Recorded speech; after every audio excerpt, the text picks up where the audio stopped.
All right, folks in cyberspace, at this time, we want to welcome you to focus on Liberia. Again, folks in cyberspace, we want to welcome you to focus on Liberia. Today is a special. What's special? A Wednesday special, and we are more than happy to welcome you to focus on Liberia. My name is Anthony here hosting today, and for our today's program, we have some breaking news, and we're going to break it all down for you. There is this news that Honorable Yekeh Kolubah is contemplating on joining the CDC. Is there any truth in that?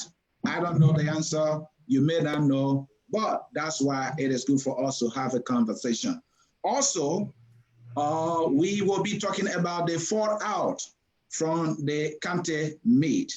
Nimba County made some news today, and we will be going into that. Our understanding is that Nimba County has made a decision. Nimba County has withdrawn from the county meet for 5 years, and they are demanding an apology from the Minister of Youth and Sport, Zoka Wezin, and that when he refuses to apologize, he will not be allowed to step in Nimba. Folks in cyberspace, it is not easy, and we have to have the conversation. Also, in our program, we will be talking about whether or not the opposition bloc is flaming the fire in all this thing and the politics of it all. That is why we have packaged for you. And so, as you have joined us, we'll ask you to hit that share button so that your friends and your contact can be part of the conversation. Hey, our goal here is to have a serious and responsible conversation so that those who may be flaming the fire will have a rating, and then we can continue to keep the peace. In the house, we have Mr. Tony Liwe. Mr. Liwe, welcome to Focus on Liberia. Thank you so much for having me. All right, and also we have in the house, Mr. Wyman Coney, based there in Philadelphia, who is a chief political analyst of Focus on Liberia. Mr. Political Analyst, welcome to Focus on Liberia. Thank you, Sonny. Happy to be here again. Joining us today from our Business and Economic Forum, who is our teammate there, is the man Depozo. Mrs. Wo, welcome to Focus on Liberia. Thank you so much. And my regards to all the followers and people who listen to the Nimba community today. Thank you so much for being a part of this conversation. I hope Mr. Kumri and I will have a good conversation tonight. There, wishing and hoping for a very good conversation. I can assure you this is where the best conversation can always be held. Double, we will ask you to sit up a little bit so that our audience will be able to see a little more of you. Mr. Adjustment, thank you very much right there. And so folks in cyberspace, thank you. We are about to start our program, and we will start with our first story of the day. Yekeh Kolubah has been rumored, a journalist reported that he's leaving ANC and joining the CDC. I think you see me rolling my eyes there. I can't find this thing to be truthful. But hey, what do I know? Mr. Tony is the one. Mr. Tony, you go first. I mean, Mr. Liwe, you go first. Yeah, but I don't seem to, it looked like I got disconnected. Can you hear me? Yeah, I can hear you now. Go ahead. Do you believe Yekeh Kolubah is able to leave his party and join the CDC? I wouldn't speculate, but this is politics, and nothing is impossible. You know, people move around in the political sphere, so I wouldn't be surprised. But again, I am not sure and I'm not certain. I have no knowledge of it. I'm just hearing it from you, so I couldn't, comment either way. All right, but I want you to go a little deeper, and I know in politics sometimes it's not good to speculate, but it's part of the game too. What can you speculate about? What might be the reason, that we are even having this conversation about Yekeh Kolubah leaving? And the thing is that Yekeh Kolubah has floated the possibility around. Some time ago he said, hey, if all the Liberian people don't come out to the protest, I think I'm going to leave. and join the CDC. He said that. So, I mean, the protest was poor from all indications. So could that be a reason why this news is coming out? You know, in politics, things happen in a way that sometimes we don't expect it. Yekeh Kolubah has been an advocate for social change, societal change for a while, and he has made his name for what it is. I sometimes do not agree with the manner in which he handled issues, but again, in Liberia, I'm told that this is normal, and so I wouldn't know for sure why he want to leave the Patriot or whatever party he was affiliated with to join the CDC. Again, the CDC having to be the ruling party at this time, I'm sure that in Liberia, there's a lot of movement among politicians in terms of getting themselves positioned with the team that is on board. So I wouldn't be surprised. But again, being a vocal advocate and critic against the government, hearing the news that he want to join the CDC is, very unusual for me, and I'm following the spirit to see exactly what's going to happen. Thank you, Mr. Tony Lee was there. Let's come to you, our chief political analyst, Mr. Weber Coney. Yekeh Kolubah is being reported thinking about joining the CDC. Your first reaction, any reason for us to believe this in the first place? Well, I agree with Tony. The crossing of the lines of politicians from party to party is a common thing in Liberia. And we are also aware that of all of the places where marriages of convenience are prevalent, there is none other place than in the political space. A lot of marriages take place within that theater. So in as much as I don't have any direct information or any confirmation on the fact that Mr. Kolubah will be joining the CDC, that would not be unprecedented to see one critic of a party joining that party. The examples abound. There are a lot of examples. Remember the relationship between the Liberian Action Party and the Unity Party, the personal relationship between Senator Ronnie Sherman, then former President Ellen Johnson Sirleaf. And we saw Senator Sirleaf joining Senator Sherman joining the Unity Party, and even end up becoming the chairman of the party and campaigning for Madam Sirleaf. So these things are commonplace in Liberia.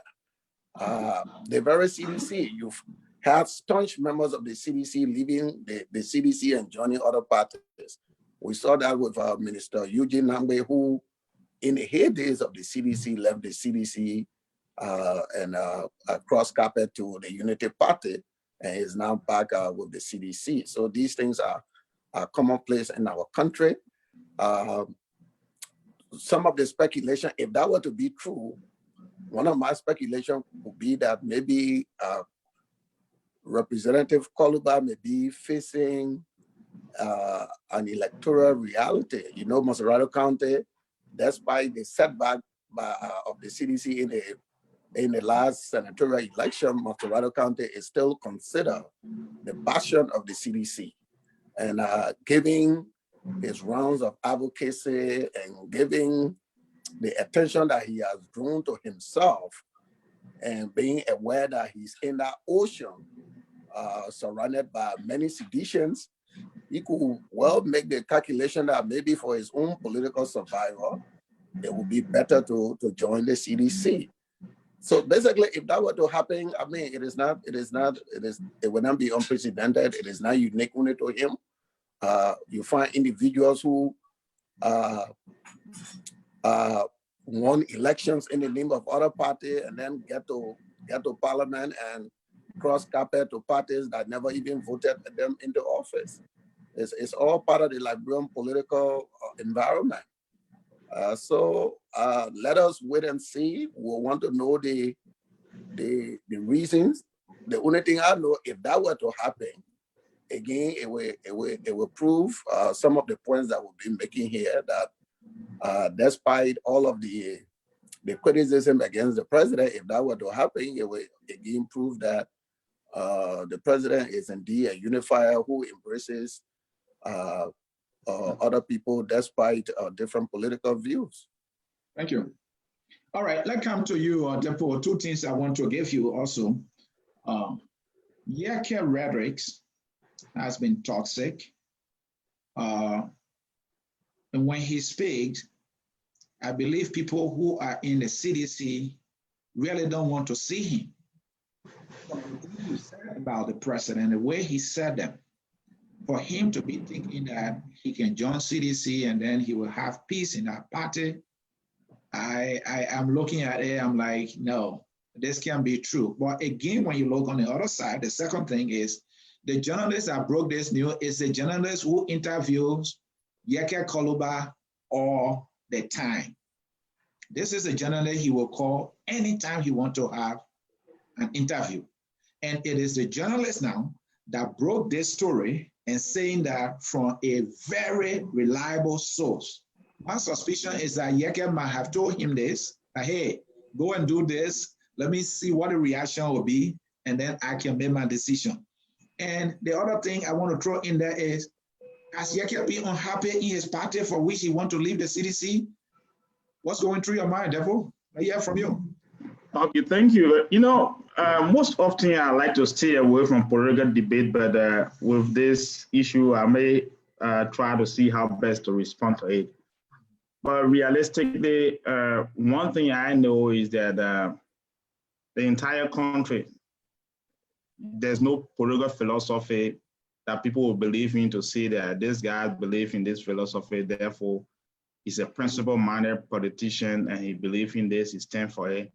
There's no way that this guy will waver or change his mind at any time. So therefore, for me, anybody who gets into politics in that country, you don't want to predict their behavior because there's no fundamental principle that you would think that this person believes in. Having said that, another thing that is real on the other side is that we need to find out, first of all, when you say CDC, which are the CDC? You got Congress for Democratic Change, you got Coalition for Democratic Change. And knowing Yekeh Kolubah having a previous link with NPP, which he wanted to, I think he might have ran on that ticket before, in coalition with Congress for Democratic Change, might also have the possibility of his party, a previous party, going to him to actually negotiate their way through to join them.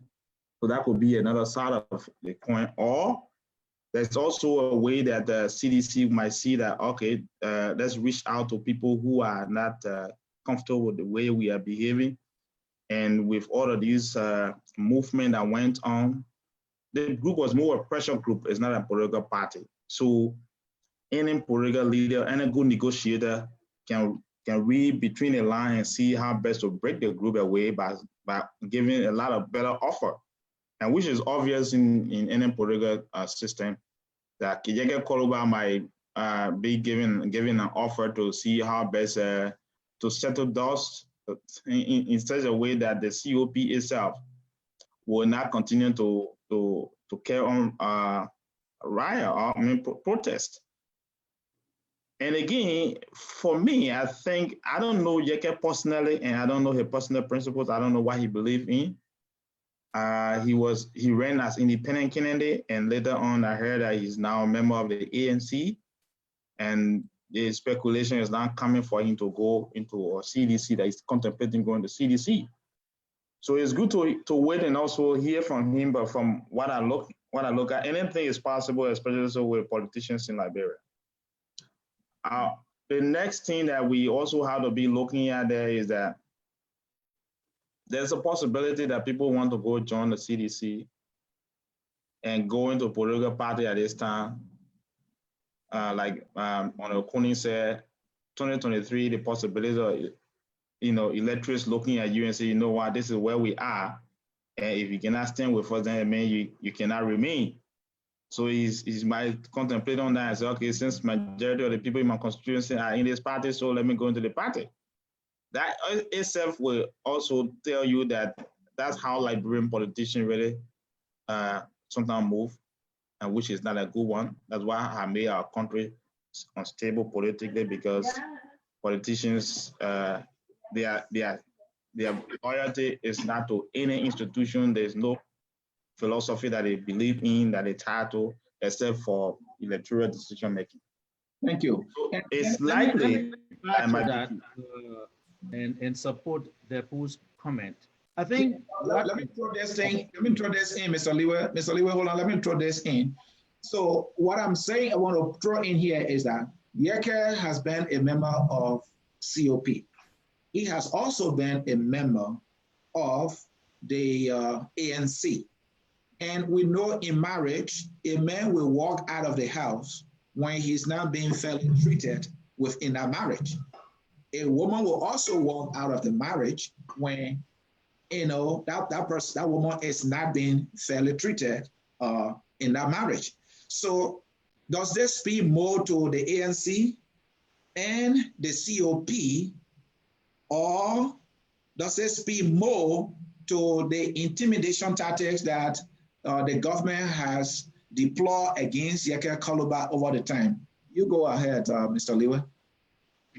Thank you. I think Depu clearly indicated the COP is just a pressure group. It's not a political entity per se.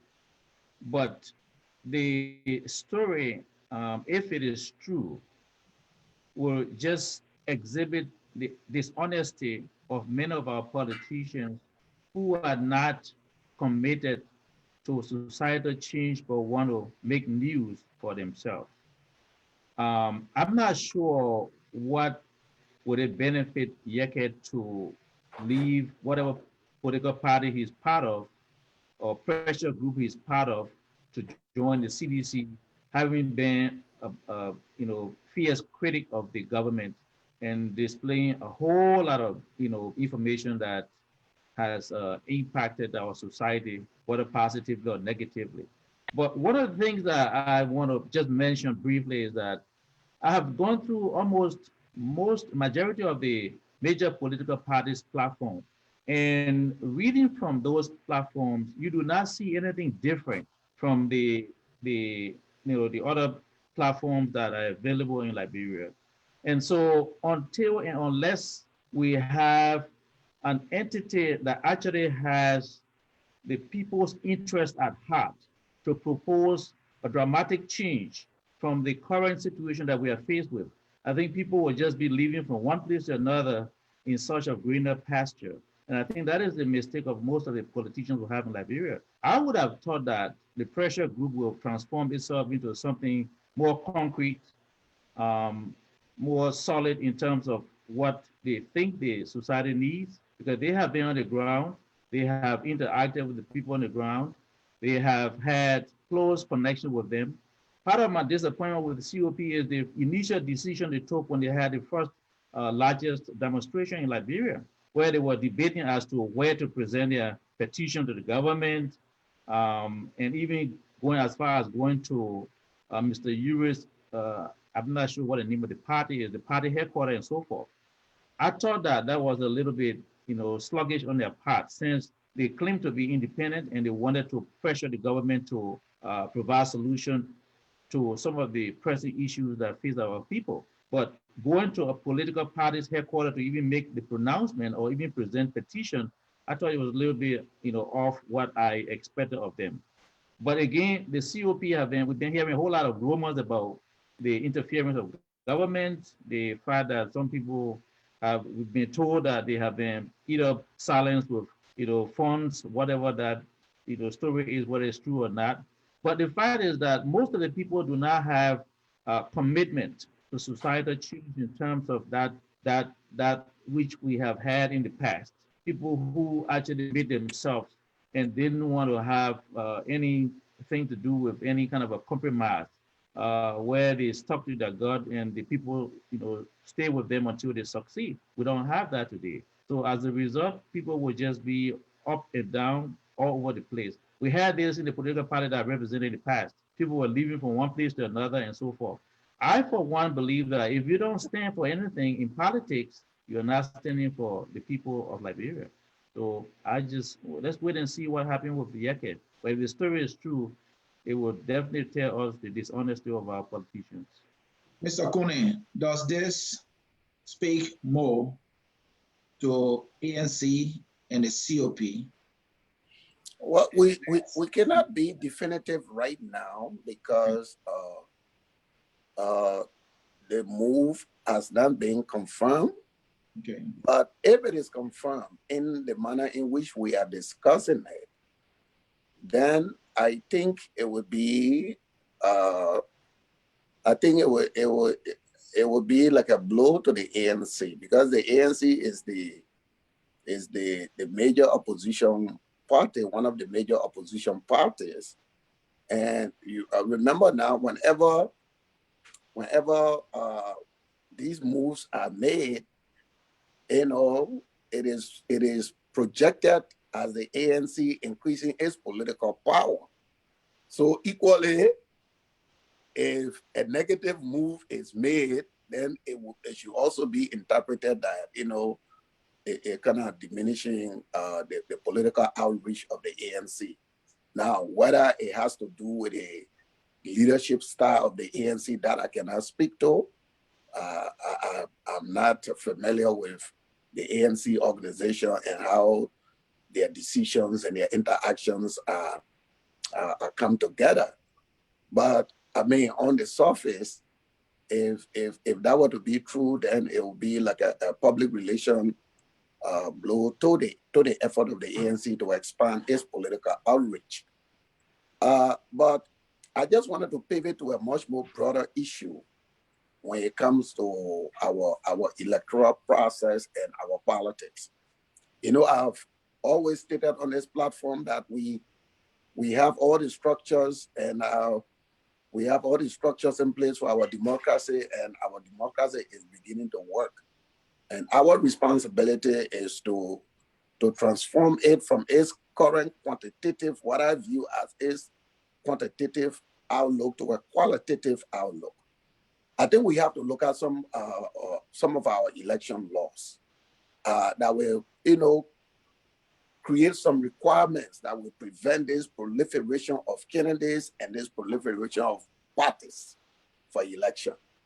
You know, I mean, every country wants to go to the World Cup, you know, but there is a process to filter the countries to get there. On the proliferation of parties, what would you suggest? Two-party system, three? No, I'm not suggesting two-party system. I'm talking about a system, for example, can we have an electoral law, for example, that states that for someone to contest for the presidency of the Republic of Liberia, either as an independent candidate or as a candidate of a political party, let that person present, in addition to their candidacy, at least 10% of registered voters in 7 counties. 10% of registered voters in 7 counties have a presidential candidate that will support your candidacy. And then we can also say, if you want to be a senator for a county, your candidacy must also be accompanied by 10% of registered voters in that county. And we'll go further down the line. It is embarrassing that people go to election, they're getting 0.5%, 1%. The elections are costly. The photos of these people got to be printed on the ballot. We have to pay for it. Look at the budget for the election. 17 million for us to put all kinds of people on the ballot. Some of them that can't even get good 1,000 votes throughout the country. And these people call themselves presidential materials. These are the people, by the time they get little political prominence, they keep selling themselves from one institution to the other, one institution to the other, because we have an electoral law that does not filter candidates. Thank you. So these are some of the bigger issues we should be talking about.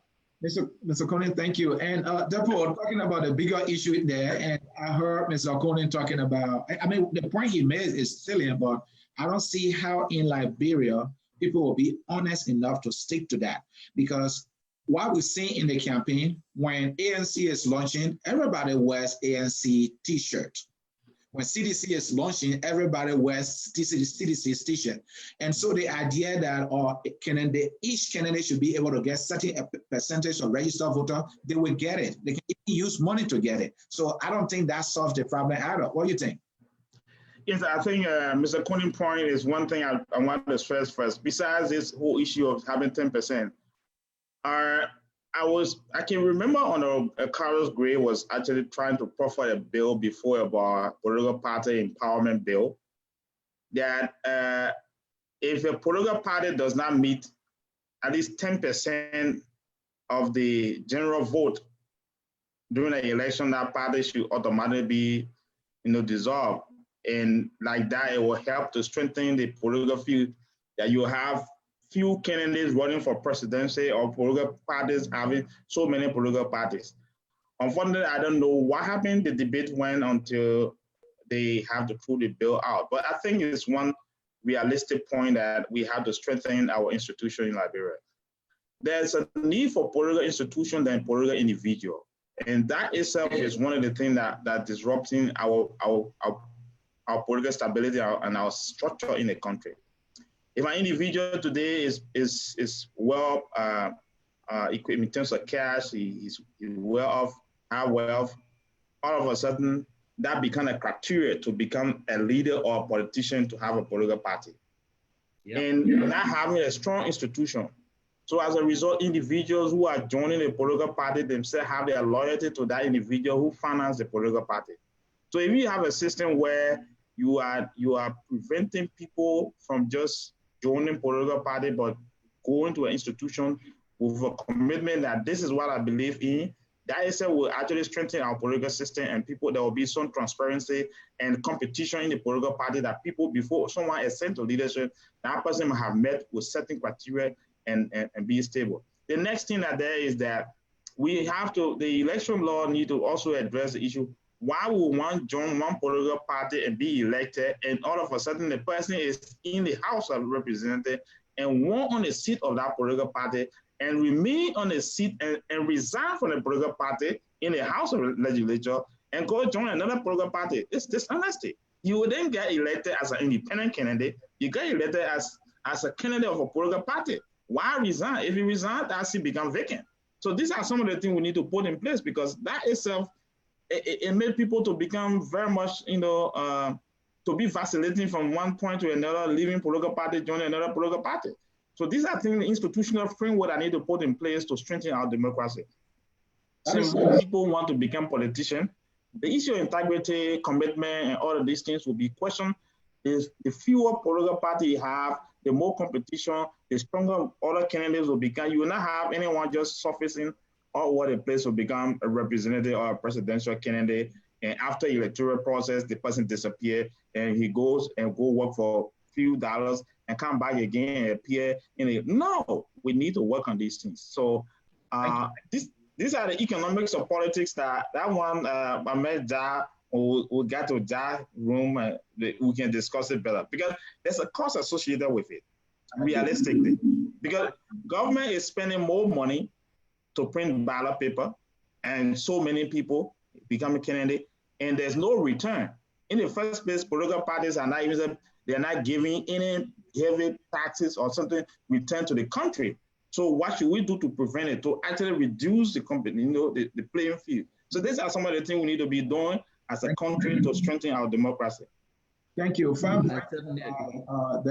another thing maybe we need to add that is that, like you were saying earlier, if you were on party SDK and you won and you decide to resign, maybe we should put laws into place that seat should become automatically vacant. Because when you make a decision, every decision you made, there are consequences. You can't just enjoy the party seat and then you go into another party. Fine point right there. Again, folks, in cyberspace, this is focused on Liberia.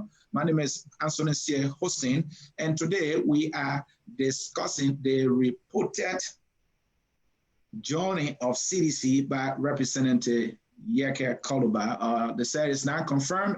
Information came from a reliable source, and we were trying to romance that politically. And now let's move on to our next issue, gentlemen. The fallout from the county mean fiasco. Today we learned that Team Nimba County released a statement in which Nimba barred itself completely from the county meet for 5 years because of their dissatisfaction from that penalty. They disagree with the penalty. We all know they walk off the field. And then the Ministry of Youth and Sport came up with a decision in a press conference. They suspended 2 officials of Team Nimba for 2 years and fined them $1,500. They didn't ban the team or they didn't suspend the team for 2 years, but Nimba say, hey, we disagree with your decision. Even the Minister of Youth and Sport need to apologize for calling the people of Nimba or referring to them as hooligans. And so Nimba is saying, we don't want to be part of your county meet or the county meet for 5 years. And if Zoka does not apologize, we don't want to see him step his foot in Nimba County. And then the other thing is that we want to know whether the opposition bloc is flaming the fire from the fallout of this county mean fiasco, because what we've observed is that many people or some people in the opposition bloc are posting on Facebook, saying all kinds of things, injecting politics into it and all that. So we really want to know, is the opposition bloc flaming the fire in all this? Let's start with you, Mr. Lewitt. Thank you. I'm not sure why you decided to start with me, but it's a good thing. I have been floating a lot of comments on the social media regarding this incident. Unfortunately, I think we are in a situation where it should have never happened. And this is a result of politics entering into the field of soccer or sports as a whole.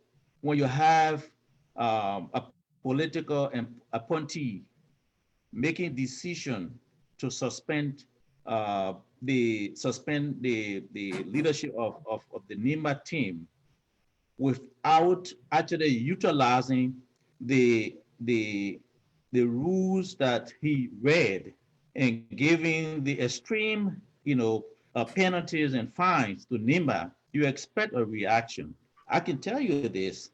The game itself, I watched the game from the beginning to the time that the players walk off. I am in total support of Nimba walking because there was no other alternative.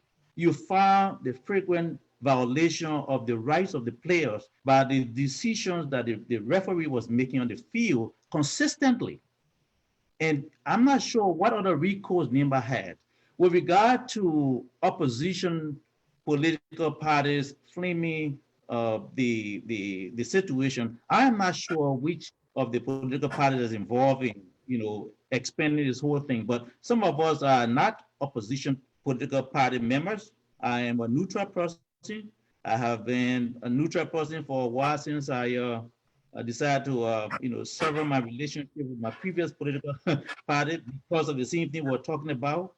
The dominance of one person within the party without any consultation with the rest of the people, and that will be for another day and another topic. But let's focus on this one. Quite honestly, I thought that the Ministry of Sports was a little bit too hasty in making those decisions that were made, along with the Minister of Internal Affairs, and the manner in which the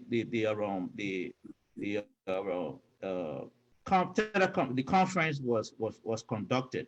The arrogance of the minister was exhibited in that conference, and utilizing, from what I heard, the word hooligan, insulting the Nimbayans, I think was a little bit off the chart, because as a minister of a nation, your role should be unifying the people, especially in the area that's supposed to unify the people. Another thing I'll tell you is that this game was intended to unify our country. The theme of the game says that. For it to be politicized, where people introduce criminality in the game, as I call it, I thought that was a little bit extreme, because from the onset, we thought we had a good team, we thought we had a good start, but right after the pressure was being mounted against the opposite team from Nimba, we saw there were a lot of rules being implemented against Nimba that was not very fair. And let me say this. Mr. Lewis, Many people have said that it was wrong for Nimba to walk off the field, but there has been, did you call me?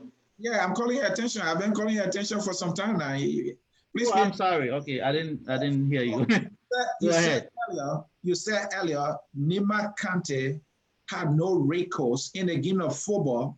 Do players find recourse on the field of play? Do you know of any history where when a player is aggrieved, they have to find a recourse on the field of play? Those that follow the game will tell you that no, even if you are aggrieved, you don't walk off the field. You wait. Oh, yes, I want to make that point. I want to make that point. I said that the only recourse for Nimba at that point was to walk off the field to show what we call passive protest, which is done. Disagreeing with, and that's what I'm disagreeing with. I'm saying that that is unsportsmanlike, to do so, because when you do that, not only does it show disrespect to the thousands of fans who are watching the game, it does not also project your best self. What's your counter to that? Okay, what do you expect Nimba to do? Stay on the field while they have been cheated massively and endure that level of insult and criminality against them on the soccer field? What other option you think Nimba had? Did you say criminality on the soccer field? So tell me what the criminality that happened on the soccer field. The criminality that occurred was the corruption that was involved with the referee just blowing whistles just to be able to give Grand Crew the opportunity to have a goal against Nimba. If the referee made a decision or caught a foul that for the sake of African, we can agree that he's wrong, how does that constitute criminality? Well, there has been many off-record information that the referee himself was compromised, and that in itself I refer to as criminality in the game. Maybe the language is not comfortable with you, but that's how I call it. And by the mere fact that he was doing what he was doing tells many of us who watched the game that it was under certain undue influence that he has to do what he has to do to satisfy whatever constituent that asked him to do what he was doing on the field. So we didn't have any other means of, challenging what was going on, and the only challenge we have is to walk up the field in passive protest. I mean, the good thing about, and I must just thank the Nimbayans for what they did. The passive protest allowed them to walk off the field respectfully without throwing stones or without getting into fight. Because normally a soccer game ends up in fight when people are behaving like that. Many teams have gotten into fight over a situation like that. But Nimba walked off politely, passively to protest the behavior of the referee on the field. And that the minister of sports did not see it. He didn't mention it when he was questioned about it. He said Nimba has never brought any complaint to them. But he saw what happened on the field. Why did Nimba leave? He did not mention that. He did not even, he refused to acknowledge the fact that Nimba had a legitimate reason for what took place. But instead, he went on to give whatever fine that he thought he had in his authority to give to Nimba. I thought that was a little bit. Thank you so much. Thank you. Like this, I thought there would be a conference call to have a meeting with the people and see exactly what occurred, but that was not the case. Mr. Lewa, thank you, and thank you. Again, I want to say that for Nimba to have walked off the field politely in a very peaceful manner is something that we can all recognize, because the last thing you want is people fighting on the field. But walking off the field, whether politely or not, I don't think it shows good sportsmanship. Thank you for making that point. Mr. Kuni, let's come to you. What's going through your mind as Mr. Lewa was speaking? You agree with him? Not totally. I don't agree with him totally. But before I comment on that point, I just wanted to spend just 1 minute on the last segment regarding the electoral rule change we were talking about. That 10% requirement. Do not carry us back. Please do not carry us back. We are on a different segment, please. I thought he told me that when I get something to say, I'm a holy. Then when he come to me, I can say yeah and go to. I thought that it really you exactly. Go ahead. You will get a red card on this field. Please go ahead. you want me to walk out there like Nimba too?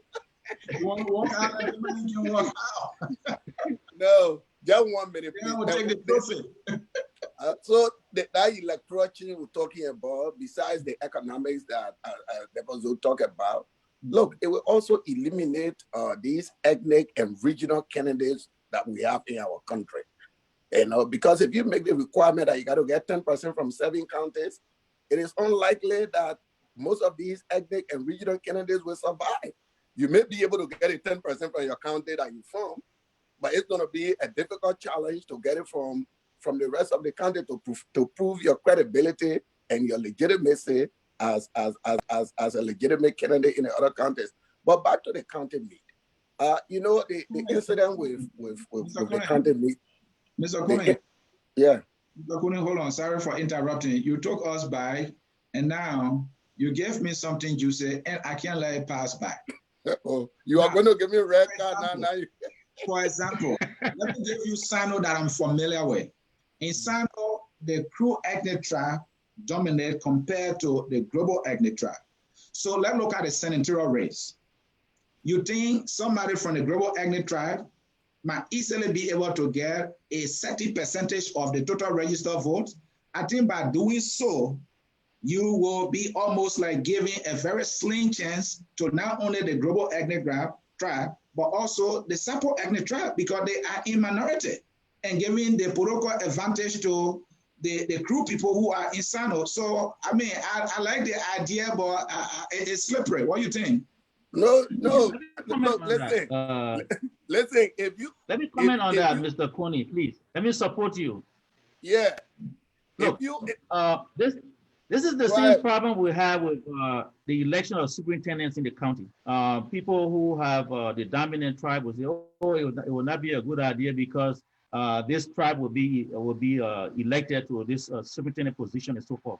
The problem we have in Liberia is that Liberians politicians have not been able to galvanize the support of the majority of the people. It is the idea that you bring that people will buy into. It is not because of your ethnicity. It shouldn't have anything to do with ethnicity. We should be able to have a political system that individuals who are running for higher office will be able to influence the population based on what they bring on the table, what it is that you're offering the people. What do you want you to buy? You want them to buy into politically? What are you offering? What are the new ideas? What do you think will make the country better? These are some of the things. These are some of the ideas that will make that particular system that Mr. Kone mentioned work. I think the 10% idea is a very good idea. We need to have a system where we do not elect people based on ethnicity, based on their relationship with us, but on the basis of the quality of the leadership that they bring to the table and the quality of the material product that they're selling to us to buy into. That's what we should be focusing on. Thank you, Mr. Lloyd. And Depo, let me bring you in. For some reason, the analyst went off. So come in, Depo. You want to start with the game? We were on the game and he took us by, and I didn't like that. Yes, I know that Mr. Kone, I didn't know he went off. I wanted to get his view, but yeah, my view would be like Tony is supporting Nimba and I'll come out and it will be a 2-person supporting Nimba, so it will not be the balanced view. But let me just come up with what I think. Right. In my mind, when I unfortunately I didn't read the Nimba statement before coming. And I just opened it right now. I'm going through it. I realized that there has been a lot of good information put into this statement that they put up. Mm-hmm. Personally, I sent a comment on the Facebook saying that the decision by the Ministry of Youth and Sports tend to undermine the intent of the gathering, because one of the main reasons why people do that, besides bringing the people across the country together for sportsmanship and entertainment, mm-hmm. It also bridged the gap between the rural urban dwellers, the chiefs, so it is almost annually is an event that almost all citizens look up to bring their culture, exhibition, and talents as well at the national level. So it's more of a development thing that has some development outcome. So when you are doing such a thing, you're planning such a thing, you are not taking into consideration just one indicator. There are several indicators you need to be looking at in development. It might be like, okay, maybe we say for talents development, we say, but the game will develop young boys' talent. So you say from the first game, 2 games, 3 players from the country meet were able to join our first or second division team. And if you look in terms of talent, you see that, okay, inclusion of young people into a national soccer. It will also be that, okay, maybe the organization also bring about social cohesion.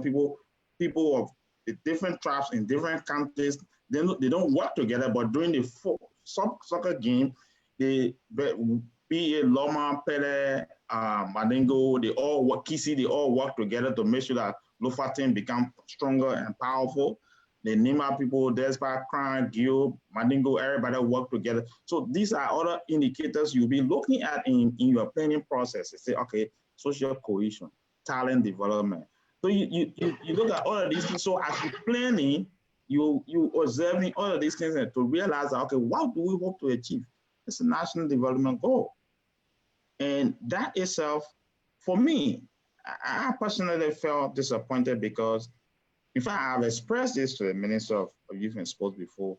A young man, I even said developed some soccer strategy, and we've given it to him before. And I know that as a former soccer player, and the president, who happened to be a world best player, it is about time now that we even say elevate the country meet from where it is to make it more proactive and professional game that has so many things that the country can benefit from, that the young people will be playing, because a player who coming from all the way River G is coming to be playing for his country meet. His expectation is that, oh, I'm going to see Minister Zoga Wizu, who wants a goalie for Lone Star. I want to see President George Weah, the world best. So that itself will arouse their expectation. In fact, the enthusiasm for them to play to reach the Moravia. So that itself, these are things that, as an organizer, these are things that should be running to the mind of the people, the planner, to see what should we do. Now, interestingly, they've done this, reach a point where most of the elimination have been done in the county, and you have few of these people here. So where they have reached is where they're supposed to be very careful. Which officially, I don't want to say it was unofficial. One, ground crew went to final. The first thing, when they reached to a place where they're supposed to go for the semi-final, the schedule changed. Mm-hmm. They switched the schedule. Say, no, instead of Lofa playing ground crew will play Maryland, then Nimba play Lofa. And almost all of I'm sitting here in the US wondering, almost every reaction on the Facebook, you see that just lashing at the group. 2 days, people were on that debate until they had to go back to change the schedule. But why did you decide to change? When you put a schedule that almost all the country have listened to, read it, then you change it overnight. That itself tends to undermine the intent and bring question, credibility question to the organizer. Why are you doing this? And the expectation that, oh, that president team, so there's a president team, so people are doing it. That itself, it has its own way of bringing the political sentiment to the game. You should remain on your technical and social goal and see to it that this thing is done in such a way that you are developing the country. Yes. Then the next thing happened there is that the president called for Nimba and Grand called for Nimba team to go and say, I want to talk with the players. You know, people started bringing different sentiment to it. The best thing to do was to say, you know what, let's remain off this whole thing. Let's watch the team. What are some of the things? In fact, let's have some technical people who really know about soccer. How can we develop it? So they'll be watching every game, analyzing and bringing report. How do we look at the team? How the team qualify? Whether they pass or not, but their players perform this way. These are some of the things I anticipated for that academy. But just to come and see So that, yes. Final point there, changing the schedule brought some suspicion in a really political charge. Thank you. In an already politically charged environment, why would you want to change the feature at the very 11th hour? Now, we are here to explain to all of us the rationale behind that. This was what that raised the first suspicion. Already we are all politically divided. Now, but does that give Nimba County the right to walk off the field?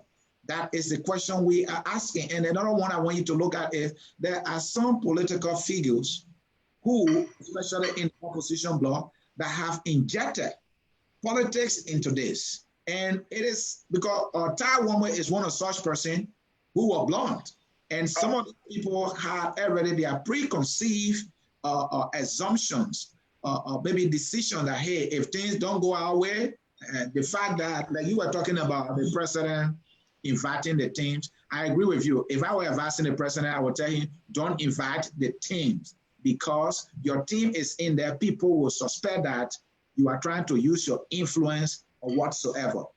Is it wrong for him to do so? I would say it's not wrong, but was it prudent? I would say, no, that was not prudent because of the politically charged environment. So, I mean, that does not justify or give Nimba County any reason to walk off the field. What do you say to that?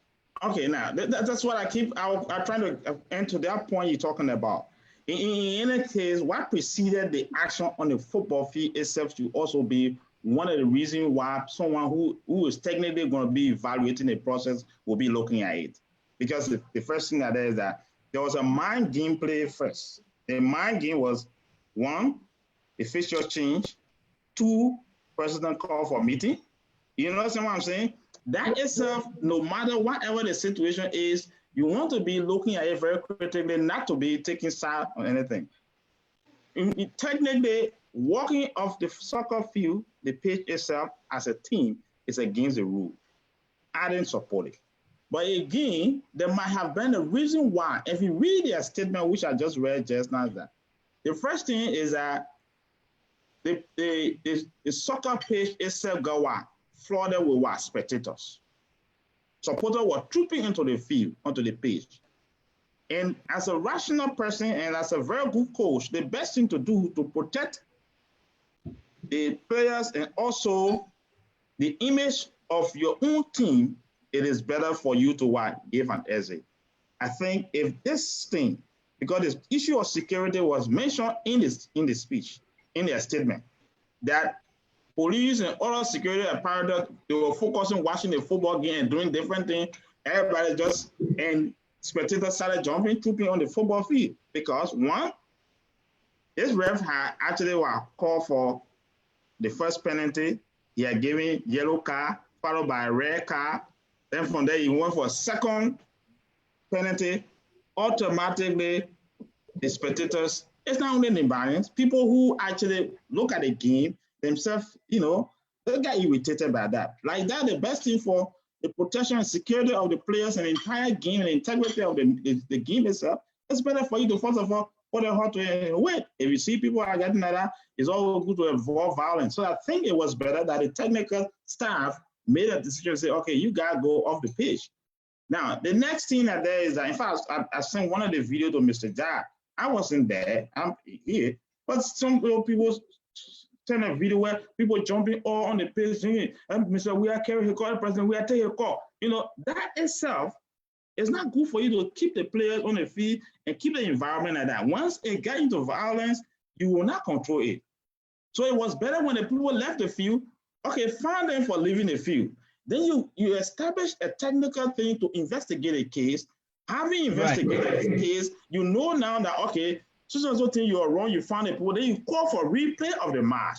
Like that, it shows that spirit of reconciliation, talent development focus initiative. Instead, you decided, okay, now you know what, you are fine for taking the people, you've been banned from coaching and 2 years, which is not even in the purview of Ministry of Youth and Sport, but in the purview of LFA, made all the decisions, not stopping there and awarded the court of Branco. Then who took the second place now? Then one who are taking the first place, now who comes second? Is it Nimba or Lofa or Maryland? Who else now comes second? So why the decision was so hasty? Were we running so much that these things should be given? Why can't we look at the spirit of unity, the spirit of reconciliation, the spirit of talent development, national priority, especially so with Minister of Youth and Sport and President who are youth-driven people? Can they look at that as a main reason why that this tournament have been organized? So I think the sportsmanship walking away is wrong, but the decision after a walk away is wrong. So two wrong cannot make a right. I think the Minister of Youth and Sport, he actually went too fast. He went too fast in that decision. Thank you, Dapo. Again, folks, in cyberspace, this is focused on Liberia. My name is Anthony C. hosting, and we are on the segment about the fallout from the counted meme fiasco. Team Nimba make a lot of news today. They have withdrawn from the counted meet for the period of 5 years. They are even threatening legal action against the government for the decision that came down from the Ministry of Youth and Sport. Mr. Wilmot Conan is here. He's the chief political analyst here. Mr. Conan, I'm not going to talk about my electoral thing again before you. Mr. Conan, none of us disagree with this identical electoral proposal. I know some of us. You agree with me, Tony? Agree, but you know that Asoni, he the one trying to find some escape hatch. So I'm not going back there again before I don't know whether I was muted or you give me some kind of red card. Not a red card.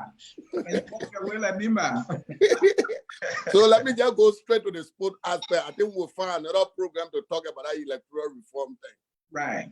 But I'm going to be really, really brief. Look, to my colleagues here, we owe it to ourselves, we owe it to our country, to even with our own flaws, to try to be forthcoming, to try to be objective when things occur, because it helps us to make progress.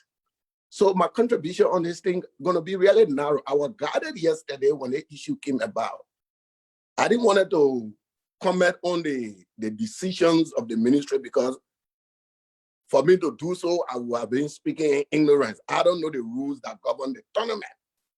I don't know the rules. I don't know what was within the ministry's power, whether the decisions were within the parameters of the rules. So I didn't want to go too much into the decisions itself. But I did say that some of the choice of words were not acceptable. Under my general theory that, look, we have to be civil to one another. The way we communicate to one another is important. Everybody talk about the division, the polarization of the country. These divisions and polarizations are coming about because of the way certain people speak to certain people. That's true. We can disagree without being that vindictive, without being malicious in the way that we do.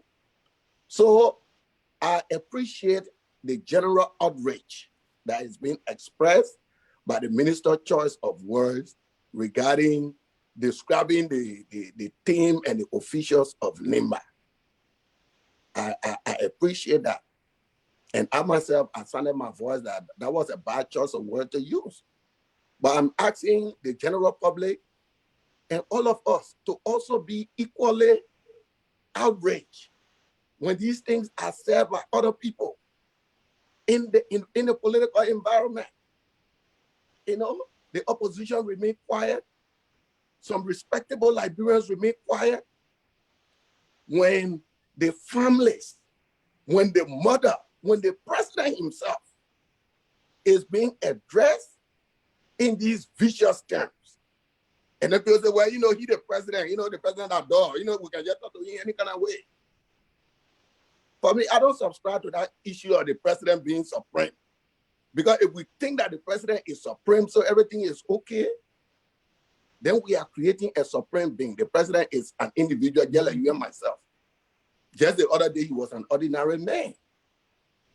So we have a responsibility to call out this outrage wherever we find it. We shouldn't wait until the outrage comes to our door, then we become sensitive about it. So with regard to the mechanism, the decision-making process at the Ministry of Youth and Sport, those are legitimate concerns. And people can raise those concerns. And the ministry should be held accountable with regard to their own rules and with regard to how their decisions were made. If it requires legal action for them to defend their actions, I go along with that. Because it's in line with my belief that we have to build our institutions. We have to test the courts. We have to test the executive. We have to test the judiciary. We have to test the legislature. This is the only way we will have a refined system. Many times we talk, we say, oh, the thing working in America. And I continue to say the system that in America were not donated to the Americans by anybody. They work for it. They challenge assumptions. They challenge conditions. That's how they got it. So I would be glad for Nimba County to take the Ministry of Youth and Sport to court and let the ministry stand on its own feet and defend itself. That is a legitimate position. I don't have a problem with it. But as far as walking out of the field, we must equally be outraged by that behavior. We must be outraged. We shouldn't find a way to rationalize it. Because all of the conspiracies that has been built, all of the politicization, against all of that, the team agreed to play the tournament. And there is no resolution of grievance on the pitch of play. If we were to accept the idea that teams can find their own redress against the run of play, no game will end. No soccer game will end. But you go into the tournament with a set of rules that you agree to, that if decisions are made against you that you don't like, this is what you should do. And I mean, my hope was that the executive leadership of the team, they will prevail on the players that, look, there is a recourse. Even if you've been cheated now, there is a recourse that we have. But to walk up the field, in as much as there is the suggestion can be made that some behavior is disrespectful to the Nimba County team. I don't want to use the word Nimba County. We're talking about the team. The team different from Nimba County. The team represents Nimba County. And as much as we can do that, we should also be firm to say the behavior to walk on the field was a disrespect to the hundreds of thousands of Liberians that went to the stadium, pay their money to watch the game. We should be able to say that. Those two things are not incompatible. We can say the ministry did what they're not supposed to do, but Nimba County walking out of the field were also wrong. They're not either or. We should be able to do that. Then the other thing we should be able to say, no Liberian in the Republic of Liberia has the power and the authority to ban another Liberia to go into any area of the 43,000 square miles of Liberia. We shouldn't encourage those kind of rhetoric. Yeah. Why does the Lufa man go stay and say, oh, the other Liberia will never enter Lufa? What's the authority? What's the basis? That's not a responsible statement. I want to believe that maybe that was a statement that was made in frustration. I want to lean on that. But I don't think there is anybody serious in Nimba County that says that a Liberian, that, another Liberian cannot enter Nimba County. We should be able to dismiss those kind of things. With regard to the team, suspending itself for 5 years, again, I don't know the mechanics of that. I got educated on this show that the county meet is a government program run by the government, funded by the government. It's a political game. This is not LFA game, even though it's supposed to be governed by the rule of LFA, but the origin of the county meet is a political process brought about by politicians. For some of the points that my brother here Zo talked about, maybe that's what they had in mind. So again, I don't give credence to what Team Nimba says. I will give credence to what the political leadership of Nimba County says. If the political leadership of Nimba County says we as a county we're removing ourselves from the contest for 5 years, then that's their political decision. But I don't think the team itself has that kind of authority to say suspending a county simply because they're suspending officials. I don't think they hold that way. So we really have to be very clear on these issues. The politicization of the game, those things, they happen. Yeah, you go to the World Cup. Vladimir Putin was on the field. Russia was playing, he was there. You know, we really have to begin to lay the basis for our people to advance their thinking. Let's move away from some of these primitive conspiracy theories we have. I agree. You know, the optics, everybody talking about the optics. But who knows? Maybe the president invited the team to preach unity to them, to tell them how proud he was of them, and they should go and play one another. Nobody won't break anybody, boom. Okay, maybe he should have done so. But in the final analysis, the responsibility for the game to be played was squarely in the hand of Team Nimba and Team Ground Crew and the officiating of individuals. And so, again, let me push back.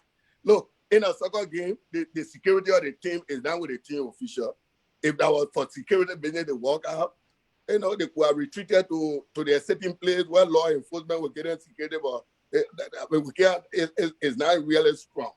And then if people were jumping, going on the field, the assumption would be those would be the fans of Nimba County outraged by the decision that go on the field. They weren't going to hide Nimba players. The people that were jumping on the field were not Grand Group people jumping from the side going to Nimba County side. It was Nimba fans that were being outraged by the referee decision jumping over the fence. So they weren't going there to hide Nimba County players. So I don't want to. I agree with that, Mr. You know, hold on there, gentlemen. Again, so what I'm saying, let's call a spade, and let us be a little bit objective in it, because it don't only help us, it help our fellow citizens and improve the discourse.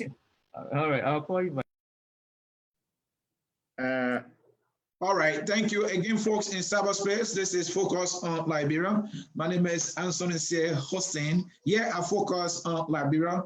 We educate, we elevate, we promote all things Liberia. And in this segment, we are trying to promote love, peace, and unity. In Nimba, it's not happening because of the decision that was made by the referee. Where do we go from here? The issue of stopping a Liberian from going to Nimba County because you are dissatisfied with a decision from the referee. The decision that you are pulling away from the county meet for 5 years does not bring peace. It further inflame an already inflamed situation. Folks in cyberspace, if you want to participate, we have the number right there for you. That number is 605-313-6004, and you must enter the code 791403 to participate. We have just opened the phone lines for you to participate. Gentlemen, before I come back to you, I'm going to read a few comments from our viewers. For the past week now, we having some problem with our system, and we have now been incorporating their participation. So give me some time. Mianta writes, in Joshua mind, he thinks everything has to be about him. All right. Kwanu, right? In fact, who complained to Minister Zogo in this case, talking about the Minister Zoga wasting right there. Baton Kula writes, the US has a very educated and sophisticated society where folks don't fear being witch hunt by the president. Ellen writes, what's about the referee display of an expired FIFA ID on his person? Should he have been the person to oversee the game? Talking about the referee is using expired identification, so not qualified to even officiate the game. That would sound like fun to me. Only the foolish Liberian opposition saying that nonsense. That person is going after the opposition for that question I asked. A.B. Kale writes, I think with hasty decision made by both sides with respect to the county meet, was very wrong. Nimba official wrote an inappropriate response which do not seek reconciliation and bring the country together, while LFA did not do a good job awarding the trophy to Team Grand Crew. Few comments there, keep the comment rolling. Let's come back to our team here. Gentlemen, let's do this. At this time, you need to be brave because we are bringing in our colors, and at the same time, we want to be a little bit interactive with you. Mr. Leeway, you're shaking your head right there as Conan was speaking. So I think you have something. So please be quick. 1 minute, please. Thank you. I think that the notion that it was only Nimba players jumping over the fence, he wasn't there, I wasn't there, so we cannot say that is true. On another note, the issue of Zoga Wilson being banned from Nimba, I think that is maybe somebody making comment in frustration. Right. Liberia is for all of us. We can go anywhere, we can live anywhere. I hope that is the policy of our country. So Zoga will be welcome in Nimba. I'm sure that is not an official comment from Nimba or statement from Nimba. As far as the issue of Nimba banning itself from the county meet for 5 years, I have not heard the entire story, and I don't know what could have, precipitated that decision. But the decision was made by Nimba, I'm all for it. But here's the thing. When you have a political system controlling a game that is supposed to be uniting the people, this is the problem. I would have thought that such an important game would be under the LFA, so that the ministry would be maybe the mediator leader if anything should happen. But for the Minister of Sports to be engaged and involved without any complaint to him, to even make the pronouncement of banning Nimba players and Nimba team and finding the officials of Nimba, these are some of the problems we have. I thought Mr. Coney laid out very beautifully, except for the area where he blamed the Nimba team for jumping over the fence. I think we should be mindful how we handle some of these things. There was another thing you noted about politicians using the game or the situation to their advantage. I thought about it, and I've heard names even from Nimba who are trying to organize or have organized some meeting over there to celebrate. My understanding was that the celebration was intended to celebrate the victory if we have had a victory. I don't know if it was intended for a particular politician in Nimba. I would have also thought that the involvement of Taiwan maybe shouldn't have been in that direction. It should have been the county officials, the current legislative caucus, along with the county officials putting something together to celebrate whether victory or not, because coming second is still a victory for us. So I'm not sure what the details of that particular information. But if it is true that he organized it, or he is the one that is heading whatever celebration that was coming after the game, politically, I don't think that's appropriate, because there are other people running in the county for the position that he's vying for. So I hope everyone is given the opportunity to be a part of any celebration that has to do with sporting activity. Thank you. And therefore, quickly, 1 minute. I think you just saw the statement and you were going through it. Is there anything that you see that you like? No, I think they does not have the effort of reconciling the country, and that you will advise them to take out? Yes, I think there are a couple of things here. I'm just reading it from count A to F. I think what is very much important here is I think the intent of this whole exercise is to bring about reconciliation, do talent development and cohesion. So there are some things here that are not, maybe it's out of anger. And one good thing I want to make it clear here is that what I'm reading is from the county Nimba Sports Steering Committee. Is not from the Nimba County Administration or caucus. You see, there are two things right there. The steering committee was constituted and responsible to take care of the county meet, and they have their structure and they made a statement. So it's not Nimba County position per se. But in terms of the soccer, they are given the authority to speak. But one thing I can say here, they made a statement that Minister Zoga Wilson, they giving him 48 hours to publicly apologize for describing the Nimbarians or the steering committee member as hooligan or risks being prevented from entering Nimba. So that itself, it's almost like, no, we are giving them ultimatum and threatening, no, because we did this, you're not going to enter the country. First, the man is a minister, and he has a right to even go in the country, and he has a right to even coordinate sports activity across the country, whether the country team will remain in the league or not. You got other, sports or youth activity that he would definitely have to carry out in the country. So that is not something that is doable. The only thing that I see here is that out of anger, they want him to apologize for using the word hooligan. And in that public speech is very much important. Public speaking, when you become a public official, sometimes the choice of words, the audience, and the rest of it has major role to play in your speeches. So I think Minister Wilson he went overboard with the expression. The next thing that I see here is that the recommendation that the county will prevent all LFA games in the county. That itself is something that it's not even said in the purview of the sports committee. What is very much important, I will expect, and I think we've already suggested to some of the people we've spoken with, is that the county should they should have done a formal complaint.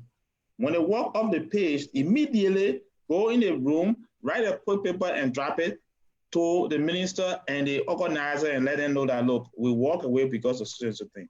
Walking away, it was not good. Professionally, on a soccer field, it's wrong.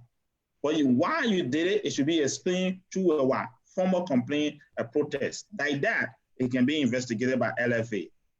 And the Liberia Football Association itself will be in the position to investigate because the referee that was there is a man that's certificated by our LFA. So if there's anything that has to do with this man's performance, LFA will have to review his performance and be able to recommend. But you from sport minister can be suspending, a referee that is certificated by LFA. So these are some of the things that I'm saying that people overreacting to this whole exercise. And it actually makes us to look at the game itself or the country meet itself as a political, tension pack thing. It shouldn't be political tension pack. It should be something that bring that is more a stress relief activity. Reduce stress from the citizen. People got excited with all the noisy, political noise there. Everyone went on the football field, whether you CDC or Unity Party, everybody was hockey. And that's a good thing about the thing. So we should be looking at that spirit and the intent of the game clearly and work in line with it. The next thing that I want to recommend to the Minister Zoga and Minister of Internal Affairs is that if it is important to render a decision to say you are awarding a cup, the best thing to do is to actually constitute a technical team that will review the video clip of that entire game. Like that, the experts will be giving an expert opinion to recommend to them next time when you have this thing, you should have a technical team sitting down somewhere in a room that will be evaluating the game. You can't just render a decision like that. I don't know on what basis in the first place. You have more than 25 minutes into the game. So 25 minutes into the game, you go and say you're awarding, the trophy. 25 minutes is enough time for someone to score 2-3 goals. So why did you go about doing that? If the people walk off the field, they're wrong. For walking off the field, they walk off the pitch. But you can't award the trophy. And you're talking about, I hear my brother, Leeway is saying second, Nimba came second. How did you know that you came second? What's the yardstick? There's nothing that shows that you came second. So why should we be looking at such a thing? It's better to say, look, for the spirit of unity and peace, reconciliation, look, Mr. Minister, you went off board. You went too far in your discretion. Let's see, Mr. President, look, Where are the two team heads? Come here, let's sit down and talk. Let's do this thing more for the social gathering purpose.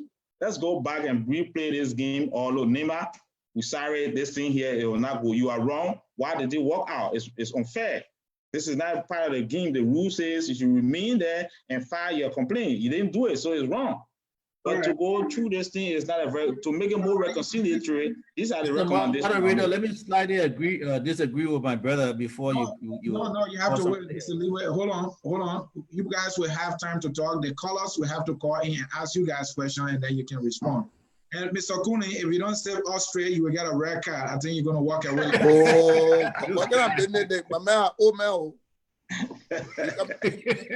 All right. Cyberspace, this is focused on Liberia. At this time, we are going to our phone lines, our callers. But can I make a comment before you go to the phone line? No, wait, keep that comment. We can't keep our caller waiting that long. This caller, your name and where you joining us from? Hello, this is Gibson Juru. Oh, Mr. Juru. Hello. We are glad to have you. Welcome to Focus on Liberia. Your question, your comment, your contribution, please. You have 1.5 minutes, please.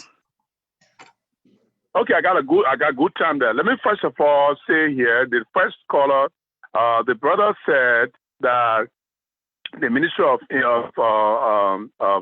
Sports did not have to award the match to Grand Cru. I think this is it's a 40 analysis of the issue.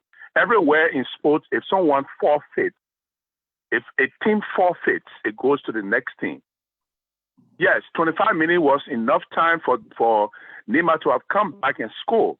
But Nimba made a choice. The choice they made was to behave unruly, to get off, to walk off the pitch. And so they forfeited. And in soccer, if you forfeit, the next team takes it. And if you ask a question, what could be taken away from the people press conference? And I don't see anybody over there really, looking at some of the things that the steering committee put in a press release. Let's look at two of the things they put in a press release. One, they said county meet is about political relevance. When was the last time they made county league a political relevant issue? The second thing they say is a national relevance. Then the last one I want to point my fingers on, it is a tribal supremacy. It is a tribal supremacy. Are you kidding me, Nimba? So county meet now is not about sports, it's about tribal supremacy, that tribe will be supreme to another. None of these panelists were able to take up that issue. When you ask them, what are you going to take away? This is why we never correct things in our community, because we are afraid to tell people in their faces that they are wrong. I don't care how you sugarcoat this. Nimba behaved very rude. My mother is from Nimba. I don't care those who criticize me, but I will tell you that what Nimba did was a hooliganism. Bunch of Nimbayan ran on the field. Joka Wesi was right to say hooliganism. So why you people cannot say the truth one day? Let the people know from Nimba that what they did was wrong so they can change. The way you speak will give them the conduit that they can do it again. It will embolden them. Let us who are on the media, let's speak the truth to them so that next time another person will not do it. And I see you pumping, giving them, propping them, giving them diaper. Don't do that, guys. If you are media people, stand up and say the truth and let people know that they are wrong. And that's what I want to say this evening. Mr. Juro, thank you. Any question for my guest before you leave? Oh, okay, he left. Hold on, gentlemen. Let me take this other caller, and then I'll come back to you. Caller, your name and where you're joining us from. Yeah, I'm Zaza calling from Providence, Rhode Island. Zaza, straight to the issue. Your question or comment? Thank you. I have a comment. I, for one, when the incident occurred, I was the first person who wrote on Facebook and said, Nimba is right for doing what he did. And the reason is I know what the county meet is. I'm from Grand Giden. in county meets, even though you are not supposed to say it, but it is the reality that counties fight for supremacy. And when counties fight for supremacy, it simply means tribes are fighting for supremacy. That is the truth. Even though it is not written, but practically that's it. That's the first thing. So the reason I blame the ref and said Nimba was right is very simple. On Thursday of that week, people wrote on Facebook that we have already paid people so that Grand Crew will win for him to take the cup to Grand Crew and go and use the cup presentation to dedicate the low-income houses that he built there. So from that Thursday, people have been posting on Facebook, that the game would not be fair, the things would not be fair, and they started politicizing the entire thing. When people went on that field, they went on the field with that kind of mindset that the game would not be fair. After that happens, you, the ref, a professional person who is being certified to handle a game. Several things that happen. If you have the clip, I want you to go to the 47th minute in the male field. Someone got hit the same way that person got hit in the defender, he didn't blow. The 50th minute again, another person got hit again in that same male field, and even the commentator was saying the game is coming physical, he didn't blow. Now, few minutes later, that same thing happened in the back, where it is very crucial, and you consider it to be far, you want to blow for it. He was wrong. He was not sensitive. Even though if the law says, ethically, you're supposed to understand that the tension was building, you should let that thing go. You're not going to call your neck. But see what you did. And everybody blaming Nimba. We should blame the man who is considered a professional ref, who is being certified by FIFA to handle games. The next thing is I blame Nimba again in the way they responded. When they left the field, they did not complain.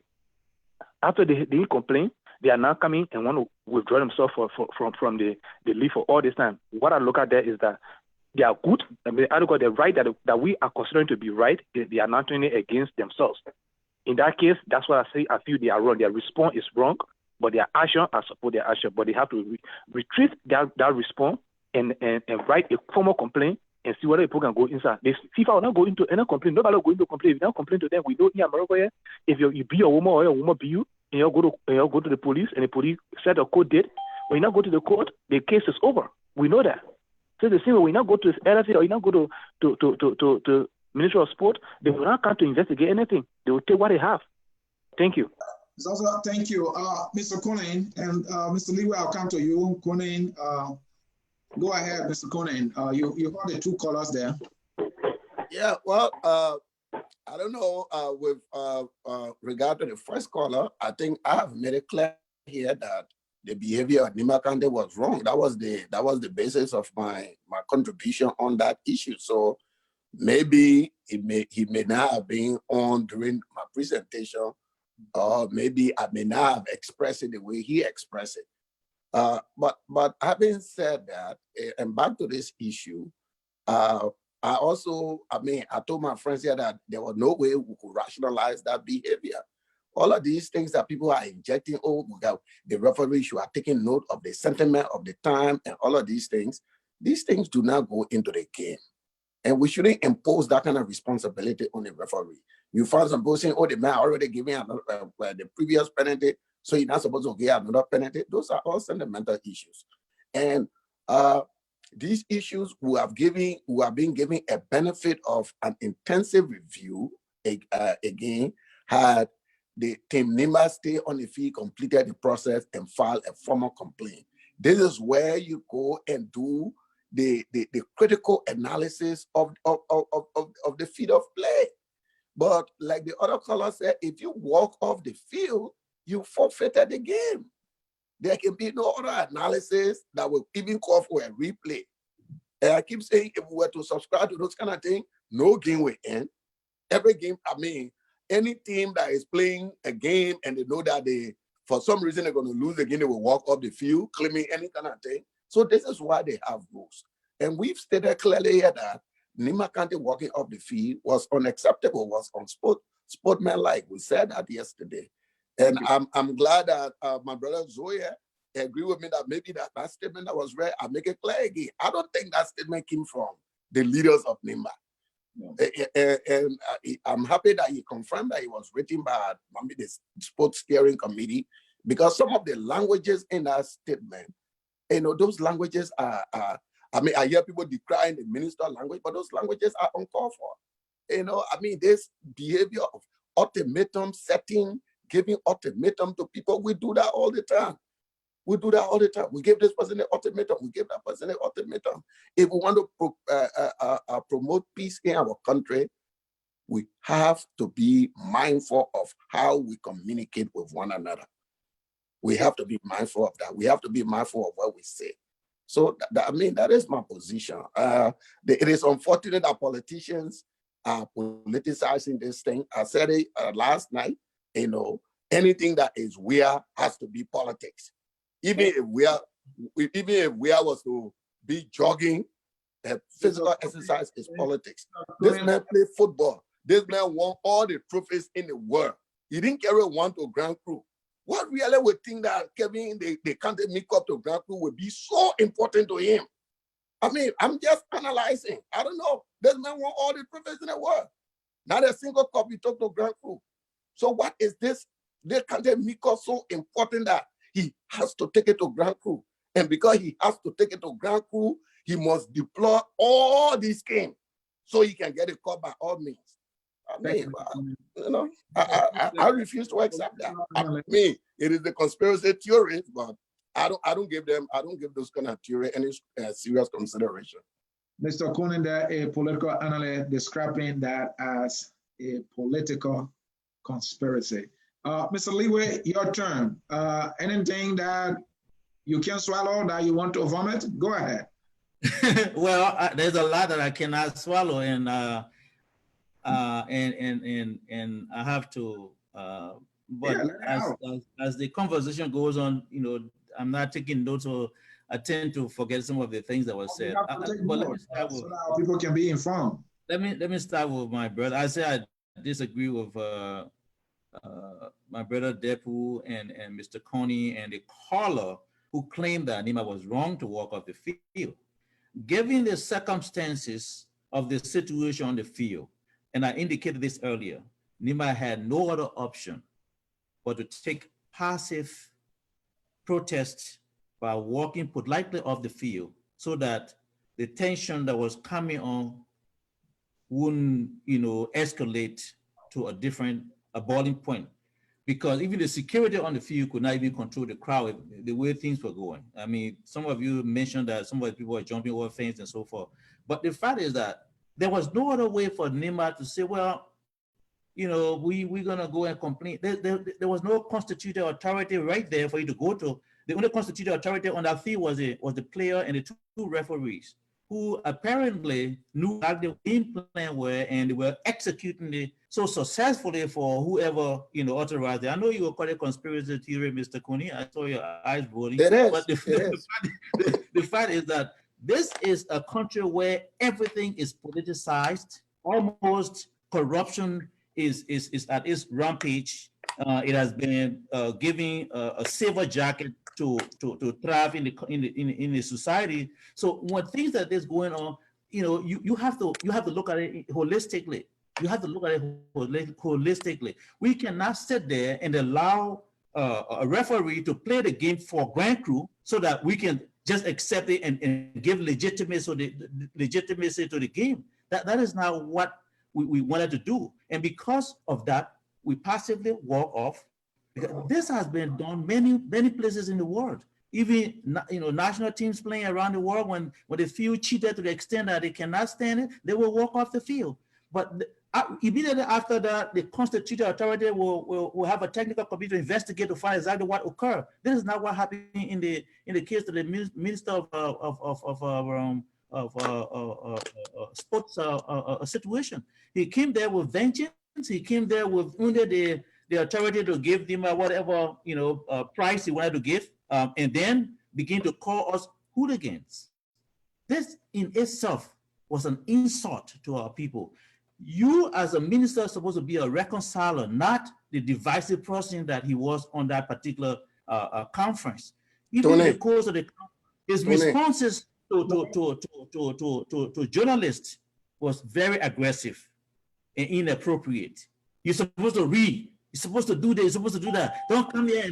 Those kind of comments were not appropriate for somebody who called himself minister. Let's say this and say that. With regard to Mr. Jaru, I don't, I hold no punches against him. He has a right to his opinion. I think his opinion is dead wrong. Thank you. Thank you. Let's take this caller, gentlemen. Let's take this caller quickly. This caller been waiting. Caller, your name and where you joining us from. My name is Christian Gay. I'm joining you from Arizona. Your question and comment. Hello? Yeah, your comment and question. You have 1 minute. Yes, sir. First of all, I want to know the brother who defended Nimba, if Nimba going to pay all the VIP money and the money that was paid on the sports stadium back to the people that came to watch the game. That's my first thing. To go to the comment, my brother, the football Nimba played recently, it was played way back in the jungle days. Now the 21st century football. I don't know if you've been following football, but you need to follow football good.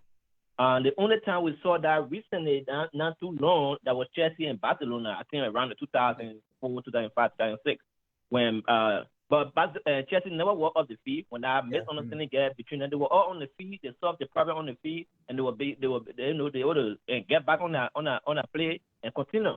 But what Nimba did recently is abusing to the whole entire nation, not even Liberia alone. It's very much bad, my brother. There's no way to pull it. One thing you should know for sure in yourself that there are a lot of people who from different club teams want to watch that game. As Joshua being a sport icon, it's not just ordinary thing. That's why they do all their week with to form this game. Okay, and when you listen to the commentator, they will tell you there's 60,000 people on the field. So that's a lot of money that went to the sport community that they will be able to take care of some of this activity in sport. That's a lot of money. So if they continue doing that, they will generate more money. But what Nimba is saying right now is, look, we don't care whether the guests put money, not guests put money, everything gets damaged. And now we are talking about development in sport and other things there. How do the development come? This is how we generate the fund. That's why we form more people to go on the field and watch the game who like the look. Nimba got a good team to be very friendly with you, my brother. I will not lie to you. I'm a soccer player. I know Nimba team is good. What Nimba problem is too much short angle. Short angle is their problem. Even after the game, they watch the game. That's why I put the replay on my page.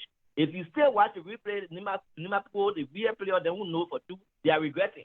Because it is the truth what the referee called for. It's everything that he scored for was true. But because Nimba, like the brother who just said, like Nimba went to the game of the perception and look, President, we are already bad again, so we lose. And one thing I want for Nimba to know, they don't even trust their own sport commission or their sport committee people, then their leaders. They don't trust them. The President, we are bad again from their sport leaders. I don't know why they go play. They already know the bad game. Why they go play? They just able to sit down and say, no, we don't want to play. But you go down there, and if you go apart, if you want to score on Grand Crew, you miss three different. No, you do not. Nimba was dominating the game from the beginning of the game. If you watch it good, go watch it, the replay. Nimba was putting more pressure on Grand Crew. But at the end of the day, I don't know what happened. I love mistaking on the blow for that far. Oh, Nimba feel discouraged already. They feel that, oh, yeah, the people are going to win the game. Football is only one football. Let me tell you about another rules of football. If you go Ghana, they will get Ghana, they call it home advantage. But when they get Ghana home advantage, does not mean that person should give up. Ghana will get home advantage because Ghana is playing from home, okay?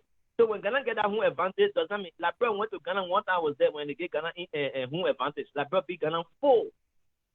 But even with all that home advantage, sometimes they will not even blow for some fire then at the end of the day. But Liberia get Ghana 4. They never give up on the game, okay?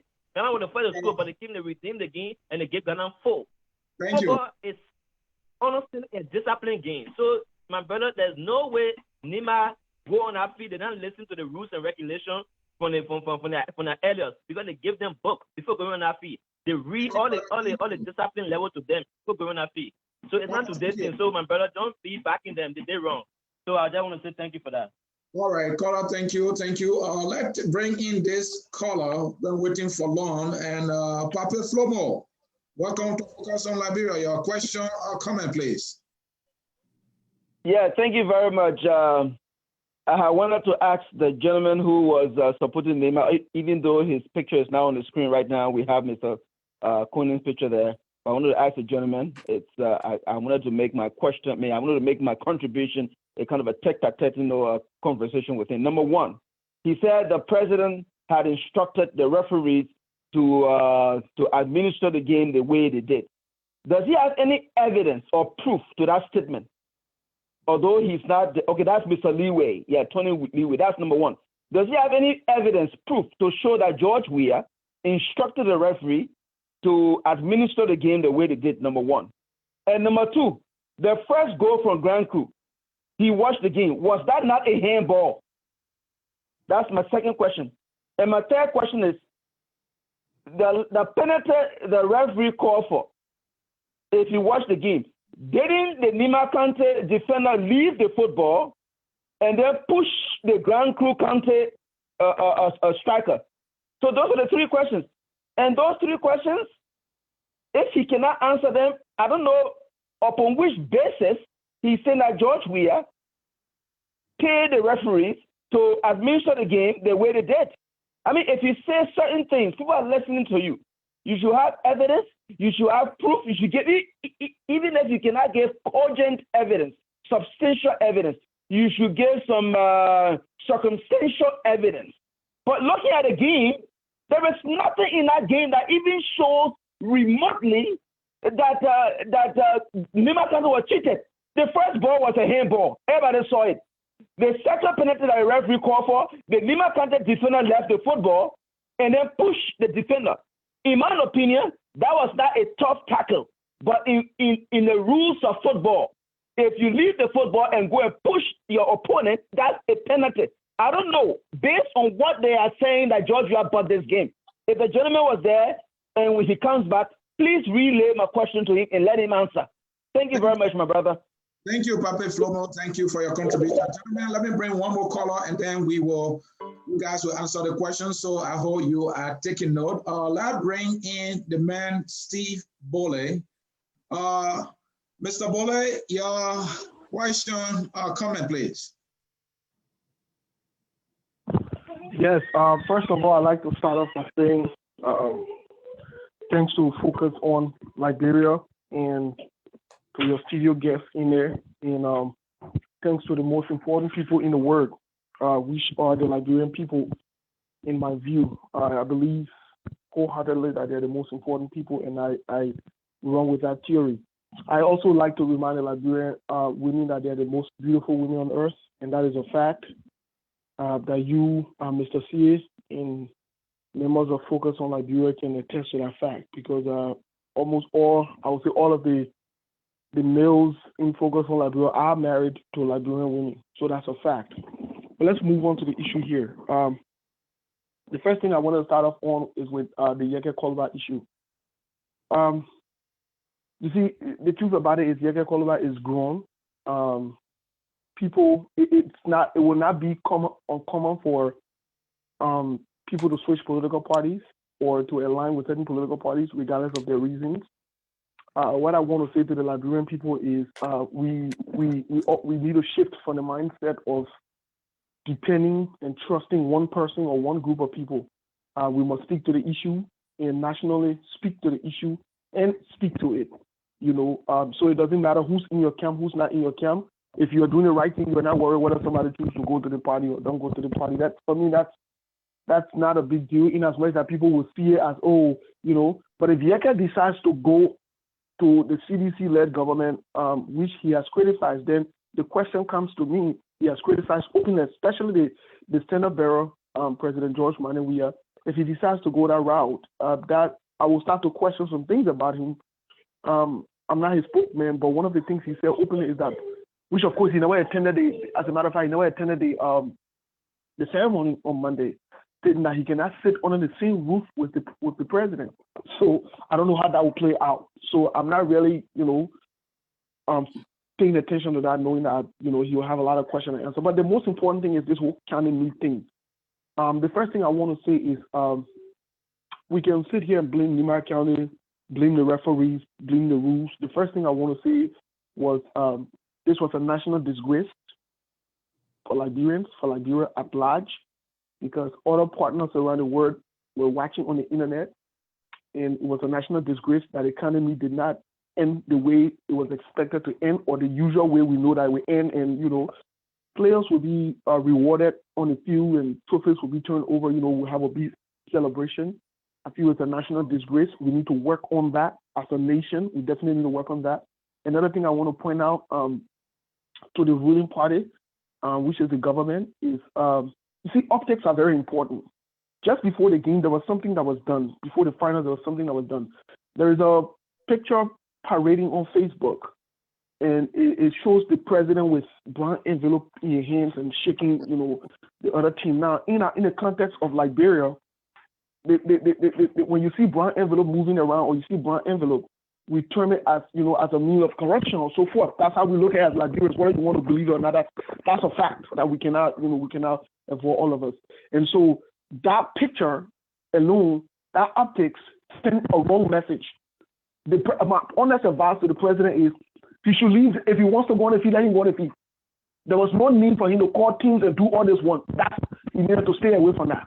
Especially when his team was in the final, and people have been saying, there has been speculation, he needed to stay clear of this entire thing. You see, sometimes, to be very, very frank, I want to say this here, the president is his own problem. And this Georgia-led government, they are their own problem, to be very, very frank. People can be accusing you of certain things. They say they're accusing you of the woman. They always see you when they see woman. They're accusing you of the woman. They always see. So this president needs to stay clear of certain things. He doesn't want us to politicize certain things. He needs to stay away from certain things as well. Clear. Let him do the job. He got a lot of things he got to do. The economy and other things over there. Let him focus on it. He has the right to come on the field, but he needs to stay away from certain things. That is my honest truth. I will say here that in as much that it was not a good image for the Nimba County team to walk off the field, I will say here, two wrongs don't make a right. It was not a good image for them to walk off the field. Whether you justify or not, it was wrong for them to walk off the field, in my view, in my honest view. But at the end of the day, I will also come back to say the Minister of Sports should have chosen his words very carefully, because at the end of the day, regardless of the choices Nimba County made, he's part of the government, and part of the government's role is to ensure that, even if they were going to run it down, whatever judgment they came up with, he needed to be very, very careful with his words of choice, and not to disrespect any group of people, not to call any group of people names or so forth.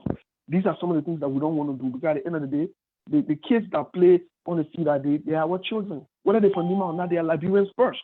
And these are some important facts that we need to focus on. The president does not want some things to be politicized. Then he needs to stay clear of some things as well, and stay focused on governmental work, and stay focused on the issue, because we have lots of work to do. That being said, I want to say thank you, and let's continue to have a civil conversation where we can respect one another. Thank you so much. All right, Steve, thank you there for your contribution. All right, gentlemen, I'm back with you. The callers asked some question, and I have a question for you. And my question is, did Zoga Wilson actually refer to Team Nimba as hooligans? Did he really say that? Any of you who might have listened to the tape. And the reason I'm asking this question is, now that I did not listen to that, it is one of the main things that is bringing all the controversy.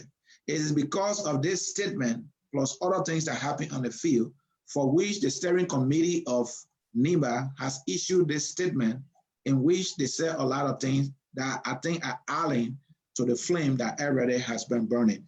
So that and other questions the callers asked. And let's start with you, Depo.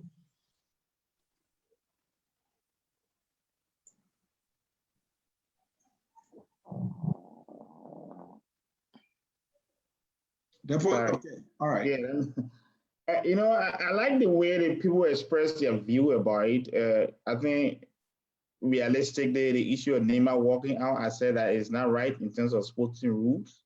The rules are clear. Equally so, the sports we're talking about, the game we're talking about, has its own intention. It's not like an international game. We go in there and say, okay, there's an international competition. It's more of a reconciliatory program, national development priority, sportsmanship, talent development, all of these things. So therefore, whatever decision coming from there should be something that actually promotes the intent of sports and reconciliation. Having said that, it is equally so important for Minister Zoga, no matter how angry he was, to have actually respond in the manner in which he responded. Nimba can walk away, which of course I think is wrong. But they said in their statement that they were trying to prevent crowd from coming from the field. I know I haven't been there and I wasn't there, but the county meet, if I'm in Liberia, every year I watch it from start to end, whether it's Nimba or not, but I always go there because it's a gathering where almost everyone interact. You'll see that I love to watch the county meet more than IE and Barrow or 4th, 2nd division game over there because the spirit is the zeal. It's not even said there. You're talking about, tournament, LFA tournament, no spirit there, no excitement. So that's one of the things I need for all to stick to. One of the callers said that the issue of President we are meeting with the team. And so many he didn't meet with the team. The question there is that, was it appropriate for there to have been a meeting before the game? I'm saying no. The next thing that there is that even if they are having a meeting, why the meeting was not with the entire, contest, all the teams that were playing, instead you have to take 2 teams that are there to go and have a meeting with him. Those are some of the things that we need to evolve. And lastly, one of the callers has a problem that, okay, Nimba brought disgrace to the country. Walking out, yes, it wasn't right, but we also need to accept the fact that leaders are people who think beyond the scope of things. You think outside of the box. This thing, I don't want it to be repeated. For me, I'm saying that it wasn't right. All of us here is an embarrassment for the country. Yekeh, yes. let me interject. Something I'm driving at here, and I know maybe some people following may not understand what I'm asking this question repeatedly. Did Wilson, the minister, called Nimbayans hooligans? Or was he describing their behavior? Whether or not he was describing their behavior as hooligans, does say or exclude him from being viewed as calling Nimbayans hooligans? I mean, I'm just asking my question here. And they call the team leadership, the people that walk off the street, the field, that's a description he gave. Therefore, the people ascribe that identical description to themselves. The whole Nimbayans decided that, okay, this symbolically they represented us and they are calling them hooligan, then they are describing us hooligan. So that's why I said as a politician, public speeches and your audience, knowing your audience and utterance at a certain point, you got to be very careful. So that's it. Thank you. Okay. You have another question? No. Continue and conclude so I can go to Mr. Yes. Okay. So I don't know whether we are concluding the show or my question. No, I was just asking my question. Okay, now one point I just want to make it clear here is that if we look at the rules of the game, the decision whether the point will be awarded because Nimba walked away, for me, that decision should have come from our technical team after the technical review of the game. Because one of the callers asked a question too, and the question was that will Nimba, I don't know why the caller asked that question, will Nimba be able to pay back the money that was paid by almost about the 60,000 spectators that were on the field? Because by them walking away, that was not fair to the people who paid their money and wanted to see the game to the end, as far as a winner being awarded the trophy on the field. They wanted that. What they paid for, they didn't get that. Will Nimba pay? Nimba cannot pay that money. Okay. Nimba won't be in the position to pay the money. In the first place, that's part of it's part of your leisure, and all leisure activity you don't expect to have the maximum satisfaction as you anticipated. So there's nowhere in this world that people go for a game because they pay for the ticket and again they ain't good and they say refund the ticket. Nowhere. I haven't seen that. So that caller that asking the question, I don't know what he wants to say, what he wants to portray. He's talking about the money that was lost in the game. In the first place, the county made more money as a result of that. Even replay of the game also add value to the in terms of like economic decision. I would say even the replay will make youth sport to make more money because it will arouse more interest and more people will come on the field and it will make more money. So if that for financial reason, I don't think that's a wrong decision. All right, Mr. Kone, I recorded you earlier, and so your record now, I think the time expired, you can come back. I know. Yeah. I think you want to find me also. Before Mr. Kone come in, please. Yeah. There's a point that one of the caller made about the statement from Nimba. I earlier said, maybe he was not listening. Okay. In fact, I counted 2 of the points raised. I read it and I said this one not actually was acceptable. To say the Minister of Youth and Sports should not go. To also say that they will prevent LFA. All of these points, there are 7 counts that right there. Those points are points that you look at it, some of it now even is acceptable, it's not something doable.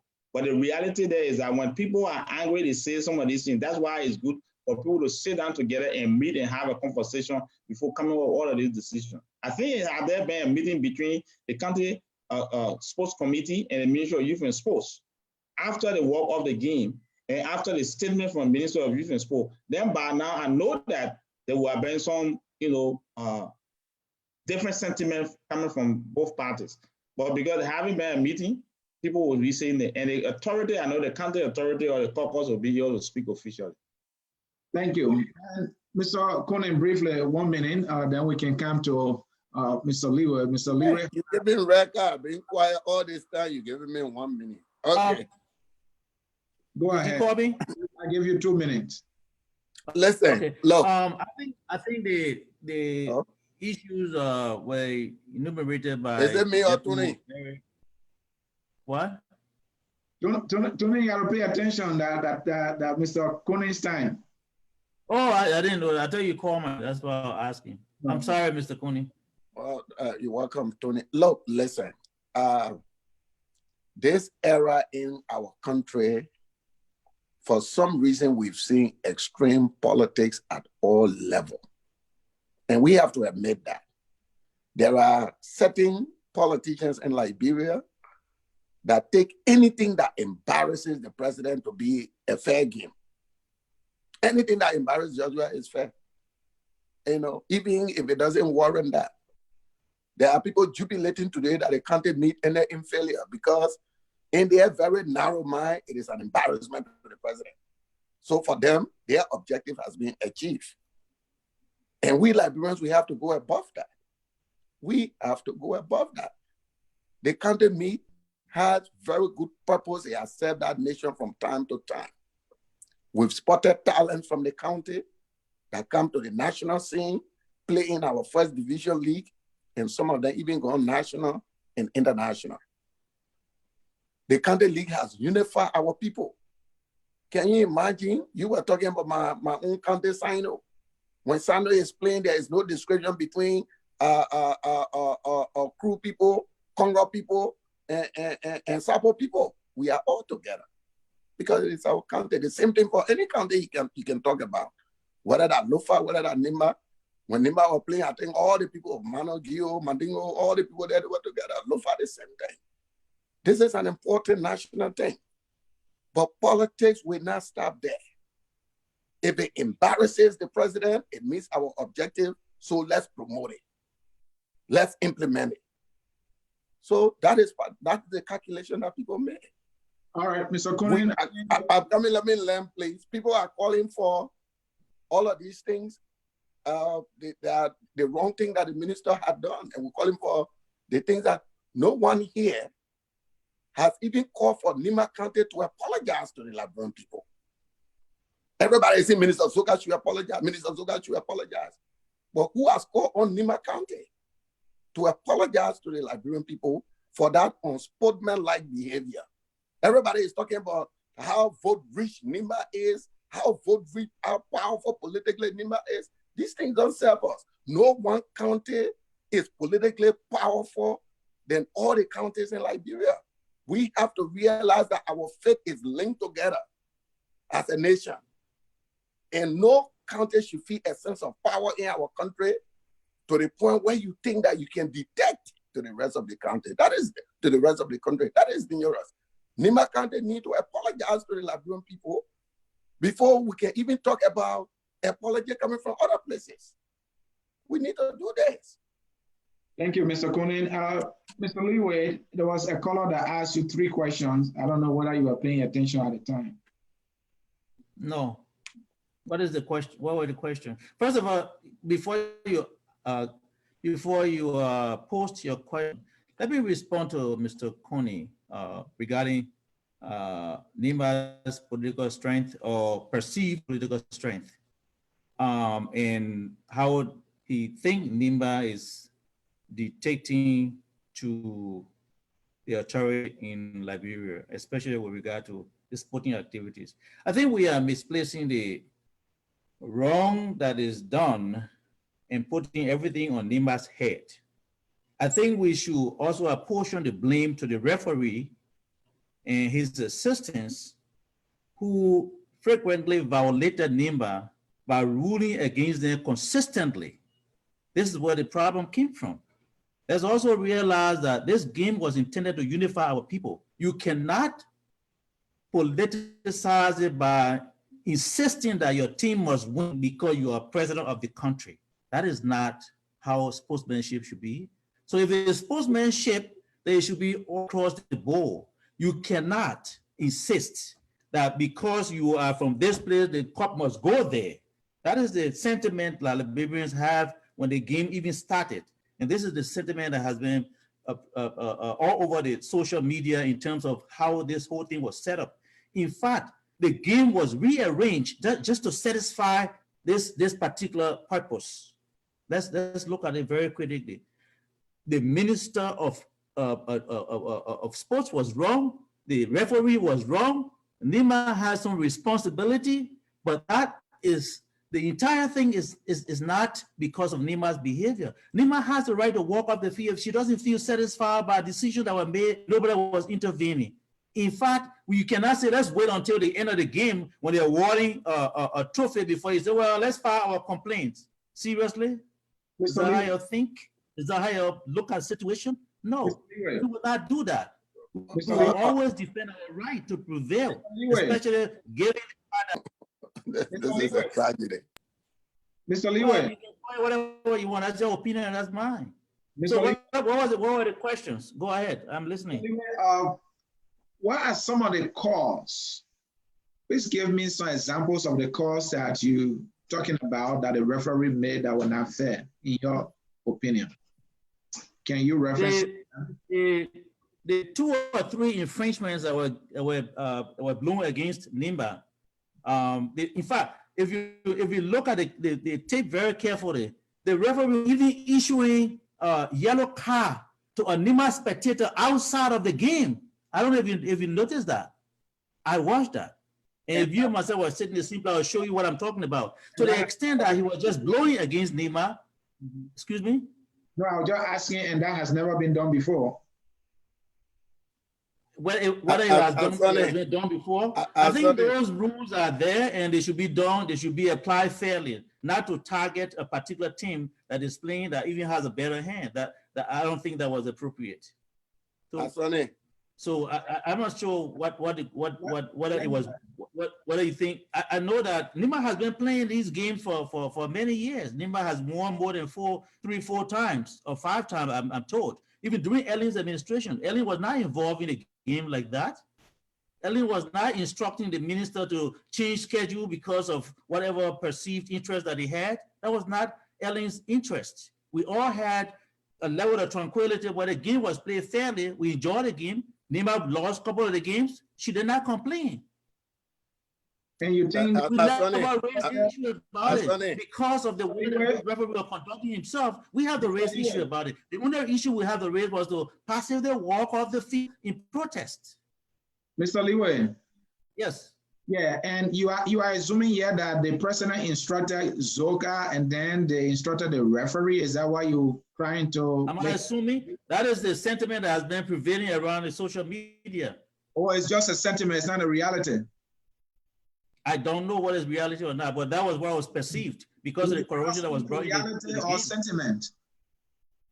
I don't know whether it is what is being stated, is what is being written. We all been reading about it, and they say where there is smoke, there is fire.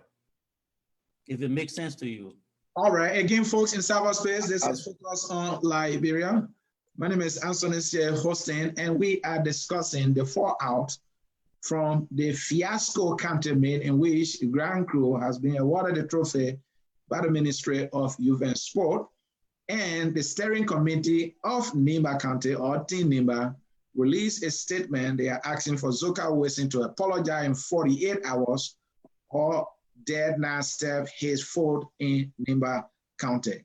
They are also planning legal action against the government. A lot of things they had to say, and they withdrawn themselves. They have withdrawn themselves from the county meet for 5 years. How does that help our unity? How does that promote peace? And yet I focus on Liberia. We educate, we elevate, and we promote all things Liberia, including peace, love, and unity. Gentlemen, my callers are important. They need to participate. Let me take one caller. I'll come back to you guys.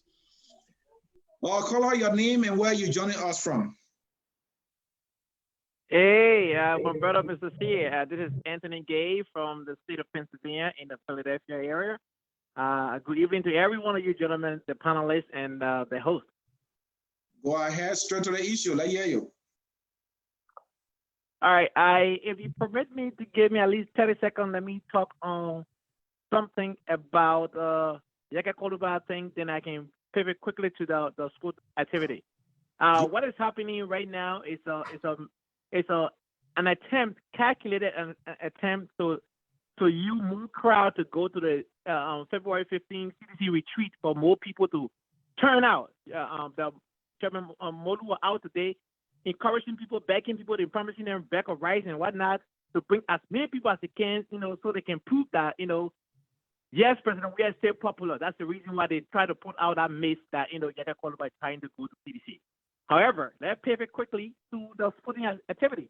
You asked a very good question. Did Minister Zoka Wilson use the word hooligan? The word he used in his protest statement was he described that behavior as hooliganism, which of course also referring to the people or the officials of Nimba County as hooligans. That word in itself was uncalled for. It was uncalled for. Hooligan, if you define it, meaning people who are violent, people who are vandalizing, people who go about destroying, life and property. None of those things apply to what the Nimba County people did. However, their action, although, was unsportsmanlike, and I think it deserves some kind of, corrective action. Now, is Minister Zoka Wilson the rightful person to, render that corrective action? The answer is no. Why? Because the county meet, activity is not directly under the supervision of the Minister of Youth and Sport. It is under the LFA, the Liberian Football Association. So he had absolutely no power to sanction anyone. That's point number one. Point number two, he was very apprehensive in his press conference when the journalist from Spoon TV tried to ask him a question, although the journalist in which he presented the question was a little bit out of line. But professionalism should be the uniform we all should have at all times, whether on our social media podcasts or our jobs, in public arena, everywhere we carry ourselves as government or decent citizens of Liberia, we should always remain professional. This man was very apprehensive and condescending, even dismissive to the point that he tried to talk down on a reporter. Now, the camera is on you. The camera was not on that reporter. Many people are referencing a Spoon TV reporter. We don't even know what his name was. We cannot even recognize him, but the camera was focused on you. Your body language says it all. Your demeanor says it all. Even there was a gentleman right next to him. I'm speaking from the video because I watch it live. That, kind of tap into the shoulder and say, you got to tone this thing down. That in itself does not send any we have a lot of callers good representation to our... Okay, it does not fit in a good representation to our people. That was very embarrassing. I even had a podcast about that today, and I want to let you guys know about it. All right, thank you, gentlemen. Let me squeeze that one in, and then I come back to you. This is an anonymous caller. Caller, your name and where you joining us from? Hello, good people. Yeah. Yes, Sonny, my name is Dave. I'm calling from Philadelphia. And Dave, welcome and privilege today. I just want to extend. Yes, quickly is that I just my point. I think the whole thing about the Nimba situation speaks to the broader problem that we have in Liberia. Our nation is definitely divided. The nation is highly traumatized, and people are against each other. And these situations, these circumstances we have had over the years, for the past 200 years, almost for 200 years, and they've been worse by the presence of WIA. So it's very much unfortunate by some of the comments that people are making, which I think are very much disrespectful to the office of the president. And this is not to defend WIA, but to insinuate that WIA was carrying around brown envelopes to bribe players. WIA's team was in the league. I don't know how they have come to that reasoning that Grand Cru County, he hailed from Grand Cru, based on our maybe history or whatever, but to insinuate that because he invited the two finalists to meet with them, that was a sign of bribing them. I think these things are unfortunate. We should hold our offices to some respect and at least give people some benefits of the doubt.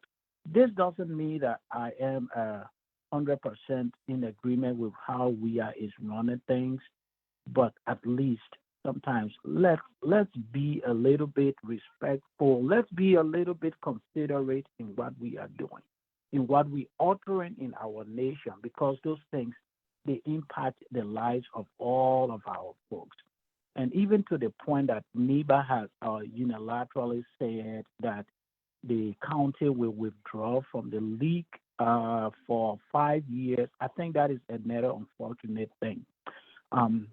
Liberians, we have to be very careful. We have to at least have some respect for one another, have some concern for one another, and cool down some of the temperature that is in our country.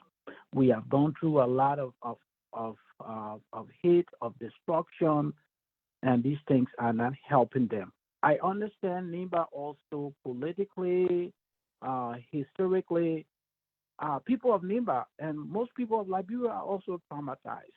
And because of that, anything, even whether it is a friendly approach or a less innocuous approach, may be viewed as threatening. So my encouragement is to everybody for them to cool down the temperature. And I think President WIA should take the lead of really helping to reconcile the country, reaching out to every part of the country. And at the same time, I think also it should be the responsibility of our local appointed officials to play the role of leading their people, of governing, of providing the basic necessities of what needs to be provided in those various counties, and not just trying to pacify the president and make him to look like a god in the face of the people. But their primary responsibility should be to the people, unifying them, bringing them together, helping to provide the basic services that are needed. Because I think most of this bitterness have to do with to some extent the war, the trauma, and then also the level of poverty that our people are experiencing. So again, I want to thank your panelists, and to you also, But I think Nimba resolution not to participate, I think is not necessary. It's unkind. They are part. Nimba is part of Liberia, and regardless of if this is put just for entertainment. And again, the next thing I also like to say before I close is that if we think we are using sports to unify the entire country, I think maybe we are using the wrong formula, because sports is a very competitive thing. It might bring individual counties together, but to say we are going to use that to build national cohesiveness, then I think we have to apply a different formula to do that. Hopefully, maybe we can mix all of the teams from the various counties, and so there are some things that we should even brainstorm. Because if Nimba is mixed with Grand Jide, with people from Sino and all of that, I think it will promote even more national cohesiveness than to have individual counties competing. And when there is competition, hey, there is a lot of rivalry. So thank you guys for letting me to speak. I hope I didn't take all of your time. You guys stay blessed, and let's continue to work for peace. Thank you. All right, let's bring in our last two callers, gentlemen, and then I'll come back to you and we'll wrap it up. Let's take this one. Mr. Wetton Carter, welcome to Focus on Liberia. Quickly to the issue, your question or comment, and you have 1 minute, sir. Thank you so much, brother. Say, I would just like to speak for the second to the last quarter, because when I heard you speak, it touched me, and that way I always go with my show. We beat back falsehood and deception. I would start from where the brother stopped. He said that the word the foot minister used were absolutely wrong.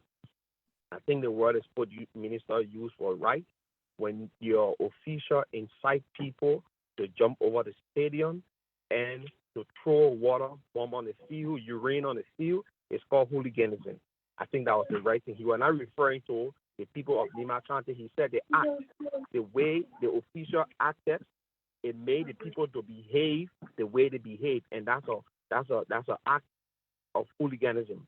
I don't care how they look at it. That's how the people define it in sport. Anybody, disorderly conduct from fans, disorderly conduct from fans at a soccer match is called hooliganism, and I think that's exactly what those people exhibited over there. The fans, they're not necessarily from Nimba County. They could be Nimba County sympathizer. They could be people who were dissatisfied with the referee outcome. But the fact that the official of Nimba County urged the players to leave the field in the manner in which they left the field, the fans also started to throw water on the field, urine on the field, and also jump over the stadium. And that's 1. 2, he also said that the CDC tried to entice people with rest, to bring people on the street and show that Jowea is still popular. Remember, way back then, every time CDC have a convention or any kind of gathering, they provide food for the people. So that's another form of deception and falsehood. And I think it should stop. 3, he also said that Yekeh Kolubah, they're using this whole thing, they're faking the thing that Yekeh Kolubah didn't say that I was on James Good Day Flomo show today, and I know, Mr. Spear, you were also on that show. I heard you speak on that show today. And James Good Day Flomo is very close to Yekeh Kolubah. James Good Day Flomo came a couple of weeks ago and said Yekeh was going to withdraw his membership from the COP. And he did. And James Goodwill Flomo came up today again and said there's intelligent news coming up for his reliable source that Yekeh Kolubah may go and join the CDC. It was not from the CDC mob. It was not CDC people running propaganda. It was somebody who close to Yekeh Kolubah running propaganda. So this guy who came on and was going all around the place talking, I think he was not making any sense. This is the same thing we keep saying. You use hypocrisy, deception, and falsehood to want to blind fool the people. You can't fool everybody because we all have gadgets. We all have access to the internet. We are inclined. We can understand when you're using deception. You can't come here and fool us anymore. You understand? So when you come, speak the facts so we can understand, how to make decisions, not to come with deception. It's not going to work anymore. Thank you. And I also like to thank your panelists for coming on the show and putting out such a great talent out there. Especially to my big brother Kuni. Thank you so much for having me, brother Sid. All right, thank you, gentlemen. Let me take the last one and I'll be back with you. Caller, your name and where you joining us from. Oh, thank you, gentlemen. My name is Cyrus and I'm calling from Iowa. I want to say. Go ahead, Sarah, you have 1 minute. Yeah, I want to congratulate your panelists for a brilliant show. Oh, the issue with Nimba County walk off the field. Yes, the issue with Nimba County walking off the field. Are you hearing me? Yeah, go ahead. Go ahead. You have less than 1 minute now. We hearing you. Oh, okay. Yes. Oh, let be honest here. I personally believe that the opposition political party, with the let's say the official of Nimba County, not the players. I believe the players are not in there aware, but the official. It was a premeditated decision by the coaches. I believe they have some sort of arrangement with some opposition leaders. Because the thing here is, you cannot just win election by deception. You can lie, but you cannot lie all of the time. So making lies is hard. So these guys are doing everything possible because they don't like Georgia. They don't want Georgia to win next election. So they believe that Nimba County is a vote-rich area. So if they can use Nimba again, Georgia to the spot that were meant to unify the country, they believe they can score some political points. So that decision by the coaches that day, it was a premeditated decision. Caller, are you there? So, gentlemen, thank you. I want to say thank you to the panelists, and it was a good show. Thank you for your participation. All right, gentlemen, let me come back to you quickly. Goodbye. Yeah, let me come back to you quickly. So I know earlier I asked a question and I didn't get much from you guys. And my question is, the opposition, is the opposition taking advantage of this whole fire that is burning? I don't know, I should say in Nimba's camp for political dividend. And earlier I mentioned about Tai Wanway, who more like trying to take advantage of it, and he is from the ANC, and we know he is a candidate in Nimba. And so maybe it's like, okay, let me show to the people of Nimba that I care about them so much and make all the noise while Nimba can't be robbed of what, supposed to be a victory of Nimba. And then the political dividend can come to me. You guys, I don't want you people to dodge this question. The opposition, are they flaming this fire, especially Tai Wanway from the ANC? Let's start with you, Mr. Leeway. Thank you. I think I gotta go before you close the show because I'm a little bit busy. But let me say this. Tai Wanway is not a decision maker within a county when it comes to sports activity or any governmental activities. He is a private citizen who is a member of a political party within the nation. And I'm sure that he has every right to associate with anybody he wants to associate with. I said earlier that if he was using the situation, if that the story you're telling is true, then I don't think it's appropriate. However, the intent for this gathering in Nimba, I was told, was to celebrate whatever victory we would have had, or we, even if we lost, we still would have had our victory party in Uganda. However, the fact that you are mentioning that political opposition party took advantage of the situation, I'm not sure if the story is true. I just think that you are probably speculating. I think that people of Nimba decided to make this decision. What was the question? I said, I asked a question. I did not speculate. I asked you a question. You can give your answer. Okay. I just don't believe that. I don't believe that the opposition are taking, or the opposition political parties in Liberia are taking advantage of the situation because Nimba is a vote-rich county. I believe that the people of Nimba themselves have the right to make decisions based on their own interests. And I think their interest at this particular junction, in this particular situation, was to walk off the field politely as a passive protest against infringement against them by the referee consistently, and they took that decision. Whether it was right or wrong, that is another story we'll talk about tomorrow. But in my view, I believe that the decision was right, even though many of the panelists that disagree with me, which is fine. That's what this conversation is all about. But we cannot make this game to be about Georgia.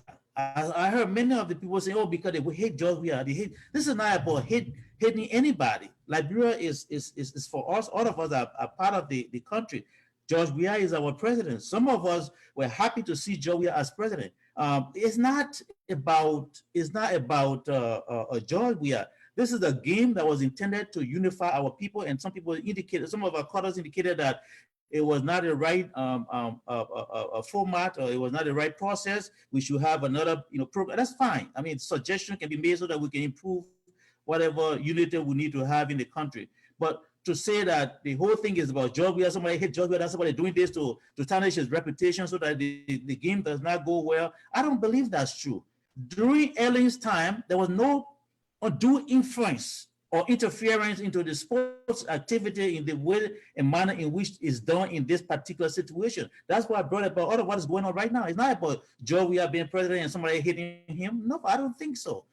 The political aspect, we'll have the discussion on another day. But let's focus on what has happened on the soccer field. Let's apportion the blame of what took place on the referee and the Ministry of Sports that is making arbitrary decisions without clearly, considering what to do before arriving at such decision. In my view, I agree with Depu. There should have been a technical committee set up to go through what transpired and look at all of the things that actually happened in the field, to the extent that the referee is also investigated. Then we can say this is the decision that was reached. But to rush to a decision and have a press conference where you are literally attacking journalists and so forth, I don't think that's appropriate. Three of your wrongs cannot make a right.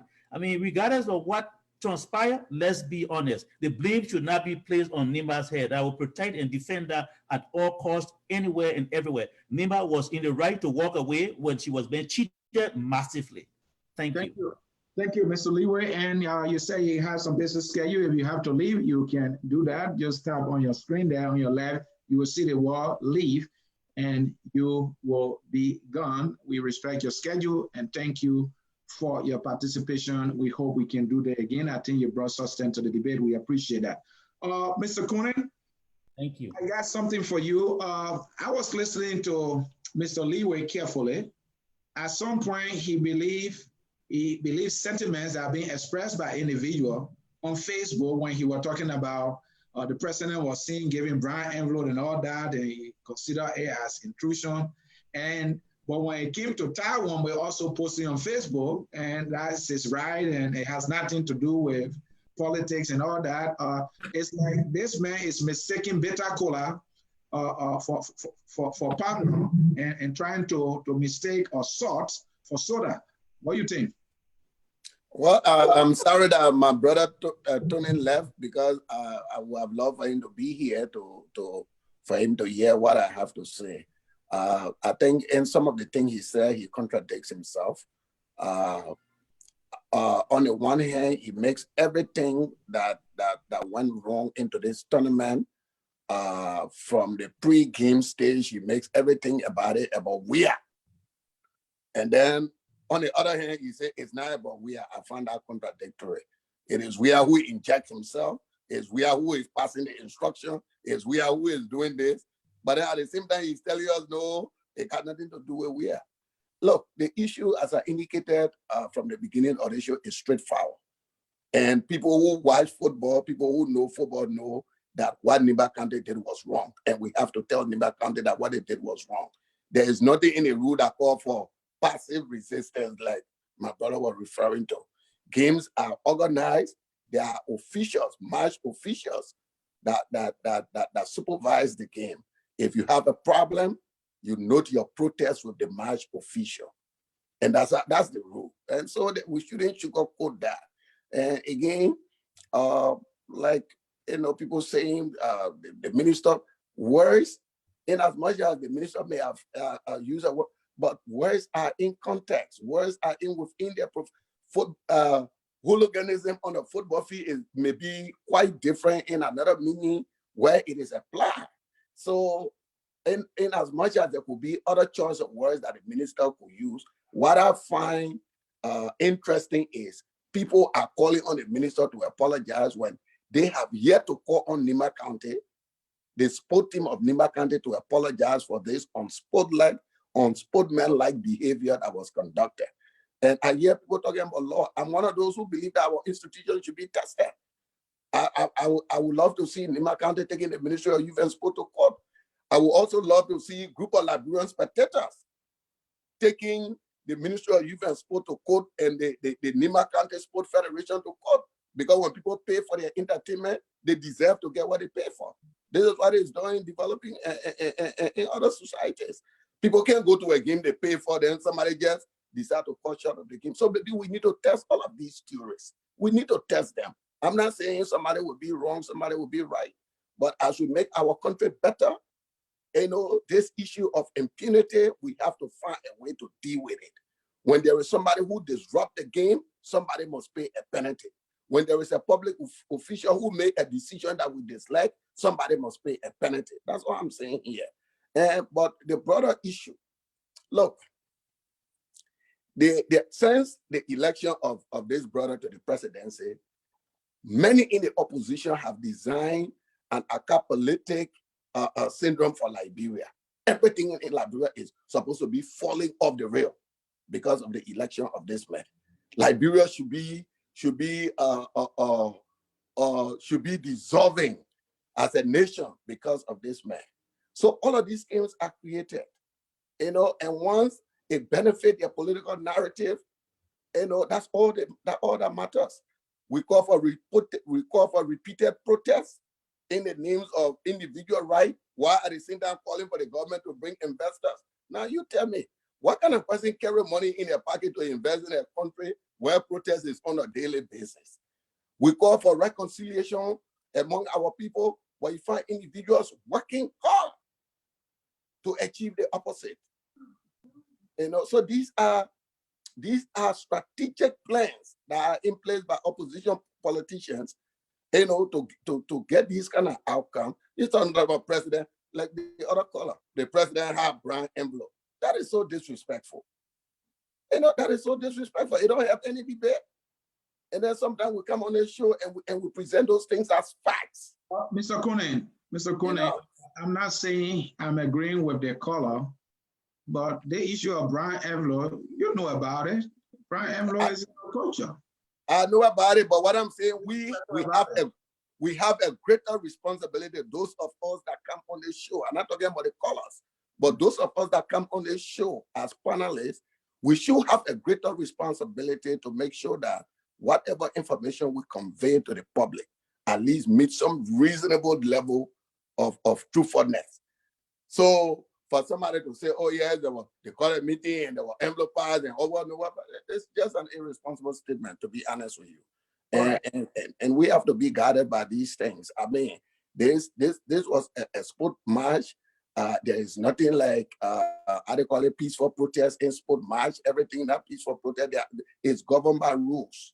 You have to abide by the rules. Perhaps the referee who are being investigated if there was a formal protest filed by the team alleging referee misconduct. We don't know all of these things. We don't know all of those things. The team Nimba filed an official protest about the game that would have necessitated an investigation into the conduct of the referee. Or did the team just walk out and went home? Thank you. Mr. Konen, I think we will take that as your concluding statement. And Deborah, let's come to you. Close us. What do you have to say for your parting comment? The question about opposition taking advantage of whatever situation. Obviously, politicians will always look for window opportunity to make their presence felt. And that is something that the opposition, the ruling party, should be very cautious of that and always look at what action to be taken on any public issue. One thing I said to my people of Nimba, and I stay is that working out wasn't a very good way. The unfortunate situation was that they didn't really submit the formal complaint, which I'm told now that they are trying to do that, even though the call have been awarded already, and that means that it's going to be done. They can do evaluation later. Equally so, we have to be looking at the situation carefully and know why such things take place. Mr. Kony is calling for Nimba to apologize to the public. The team management had come up with a statement. And the first thing, the statement had been received as the county statement. So who do you expect now to do the apology? Is it the steering committee that are going to make the apology, or the county authority that's going to make the apology? These are some of the, no, but you cannot just conclude, because the thing about it is that's what I said earlier. I needed to have gotten the statement and I decided to go through right on the screen and look at it. This sports steering committee is the one that actually made a representation for the sport. But you cannot, outrightly state that the county is supposed to apologize. If you say the steering committee should apologize, then I will agree that indeed we are speaking in the context of the game. But the county has not done anything to the contrary, so you say the county should go apologize. Why? No. Let's look at the context in which we are speaking. So in terms of the sports committee action and other thing, yeah, you can say yes, because the sports committee should be in the position to say this. And some of the statement they made is not reconciliatory, which we will go ahead to analyze that. But as a county, I will not be in a position to indict the entire county for such an action. Equally so, we have to be looking at this issue carefully. Political sentiment, I always want us, for me personally, what I believe in, I want to always create economic sensitivity among Liberians. I don't like political sensitivity because Liberians are already politically sensitized. Even if you see an elementary student in Liberia, interestingly, the elementary student will be able to describe the legislators, the city mayor, or the town chief, and know the position they hold and where they live and what do they do. And the child is going to be able to articulate the activities that they have without representative. But they will not be in a position to tell you, first of all, what's the price of the trousers they wear or the food that they eat. And what's the relationship between the prices of those things he bought versus how much income his parent have. No. And even if he's giving money today, what decision will he make with the money? It's a difficult thing. So when it comes to political issue in Liberia, people are very sensitive, and as a result, we tend to change some decent opportunity into some political theater. And one of it, which I'll go back to it, is this identical sports meet. The sports meet should be something now that we can elevate it to another level. That if you even say having a county meet, it should be set in such a way that you look at, okay, for talent development, how many players can we get from the local level that we can bring them to the national level? How do we organize it? And besides that, how are we going to structure it for it to actually generate fund for the local people? How do they do the recruitment? Do they go to district level? From the district level, how do they get to recruit players? These things are things that will be designed to actually bring about development outcome. It shouldn't be more about political thing. That's what I think for me.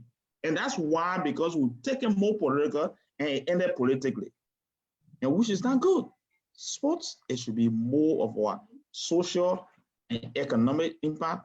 You know how many people, even right now, people should be in a position now to say, each country, you don't necessarily, in fact, all the players don't necessarily have a count for the country of origin. People recruit players based on the talent the children have. So if we should reach a point where the country meet, you will now identify as a private team that people will be coming to use as sponsor it. How do they raise money? How do they go for practice? You should have a soccer park, people go and practice there, look at the talents and recruit people from there. That's what we should be thinking about is the county meet. It should not be about, you know, this representative or this senator or president or minister should make decisions. No, it should be more professionally done. That's what I think about this whole exercise. Because we did not pursue the kind of professional approach to it, and now it turned out to be now a proroga tool, which is being used by both politicians and ruling party. We should not be going that route. For me, that's how I look at it. And professionally, this is how we should be looking at development, you know, activity in the country. Many young people, you know why it means for President Weah, you know, he has very good advantage. You know why it means for him to go now on a soccer page to watch soccer game, county meet, and even look at a player and say, look, this is one of the best guys. His recommendation or recognition was telling by that player also add value to his skill. It can also take the player out of the country. These are some of the things we need to be, the creative thinking we need to be put into this whole league instead of us seeing it as this is for my country, this is, no, that's why something I want us to look at. So thank you so much for the opportunity, and I hope that maybe Business and Economic Forum will be able to discuss this back, because we discussed the economics of sports before, and we can be able to, for me to articulate it better. But among politicians, especially where you got a political analyst, you'll be talking about apology. Why apologize? And in what context? So all of these things, thank you very much. All right. Asani, quickly, just 30 seconds. All right, 30 seconds. I'm counting. 30 seconds for an agreement. You know, Brother Zua, I agree with most of the things that Zoe said, but I just wanted to emphasize that I misspoke in my final comment to say that the county should apologize, because in my earlier comment, I attributed the statement to the sport people and that it was not of the county leaders. So I want to make that distinction clear. Every comment regarding the activities of Nimba County as it relates to the football issue is applied to the county sport committee, not to the county. And I also want to emphasize, if there was the use of the word hooliganism, it applies to the officials of the county sport committee, not to Nimba County as a county. I think we need to make that clarification. Thank you. I accepted that hooliganism is a result of leadership demonstrated during the game, and that's why the minister described it that way, but not the entire country. Exactly. You and myself, we agree on that. All right, we have some agreement there. I hope those in cyberspace who have been following us will have some agreement, because at the end of it all, the only thing we can all benefit from this thing is the understanding that peace and unity and reconciliation is paramount for our national existence. And so, folks in cyberspace, this is how we will draw down our curtains. My name is Anthony Sie. I have been your host for a little over 2 hours now. We want to say thank you to Mr. Wilbon Kone, our chief political analyst, and a member of our Business and Economic Forum, who came here to play a little bit of politics, but yet still he could not leave the economic side behind. We appreciate your contribution. This is how we do it, while we allow this song to take us home right now.